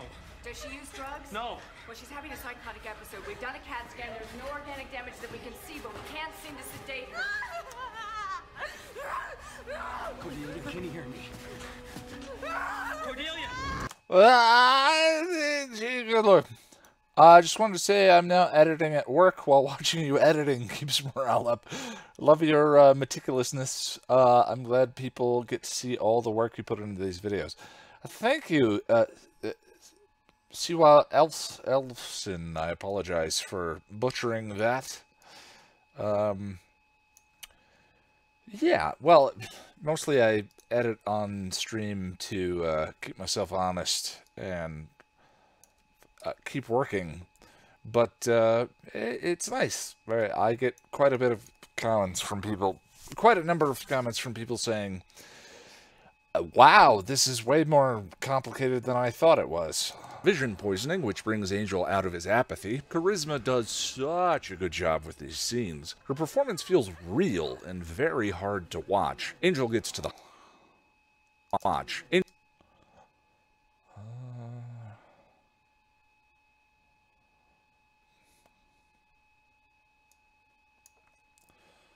save. Personal space, bro. Courtney goes down to the vision poisoning.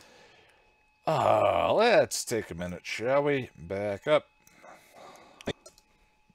With To Shanshu in L.A., Angel's redefinition of itself from noir detective case of the week show to character-driven story arc series comes to a close. Shanshu, essentially a part 2 to Blind Date, is mostly concerned with setting up the board for the second season, and there is a lot of foreshadowing here, perhaps to the detriment of some of the character moments, which felt a little rushed. But it still makes a satisfying climax to Angel's very experimental first season. I get visions. We do things a certain way.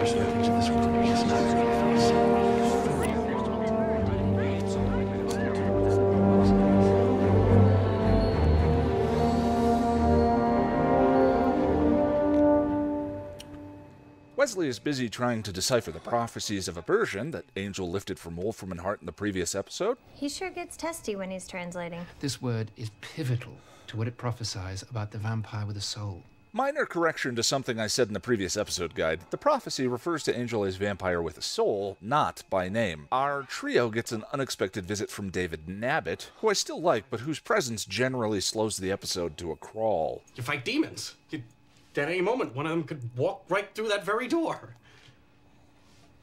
Although Angel sort of absent-mindedly putting the axe on top of the filing cabinet is a cute little visual image I really like. The mundanity of the supernatural. Speaking of, some lawyers call forth a Voca demon with a rather distracting butt face. Wesley figures out that Shanshu means Angel is going to die. Angel's going to die? Oh, anything else? The demon has come to Earth for some sort of raising that requires the stolen scrolls to be pulled off. I am summoned for the raising. The very thing that was to bring this creature down to us. Interesting phrasing. He sets about fixing the situation, which involves saturating Cordelia with all the suffering going on all around her all the time, killing the oracles, and blowing up Angel HQ. Kate is still shadowing strange supernatural calls and takes the time to give Angel more crap. My kind. Your kind. The kind that killed my father? Did you think I would just forget about that? So tedious. Wesley is concerned about Angel's blasé attitude towards the scrolls and makes an observation that has informed many of my perspectives on the Buffyverse. Angel's cut off. Death doesn't bother him because there's nothing in life he wants. It's our desires that make us human. To demonstrate, Wesley takes Cordelia's donut. Hey, I want that. What connects us to life? Right now? I'm going with donuts. So, by his own analogy, Wesley just took out a bite of Cordy's reason for living. Messed up, in a hilarious way. At the fair Cordy gets vision infected at, there is a dude singing an interesting piece of foreshadowing.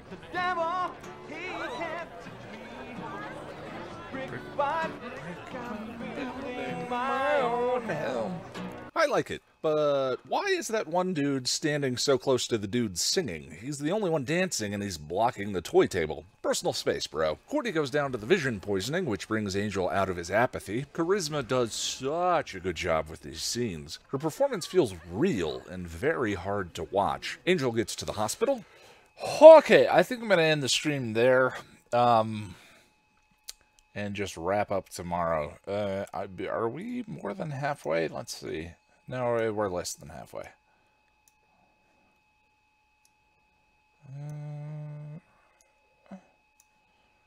About 10 minutes, yeah. We should easily wrap up tomorrow. This video is going to go up before dinner time. So, anyway, I appreciate it. I appreciate you guys hanging out. It's incredibly helpful. It definitely helps me focus and get through everything. So, yeah, I just want to get back to normal. I want to get back on the train. I want to get the videos rolling out and, you know, like a regular thing. So, I'll see you tomorrow. When I'm up, ready, we'll get going. Thank you and good night.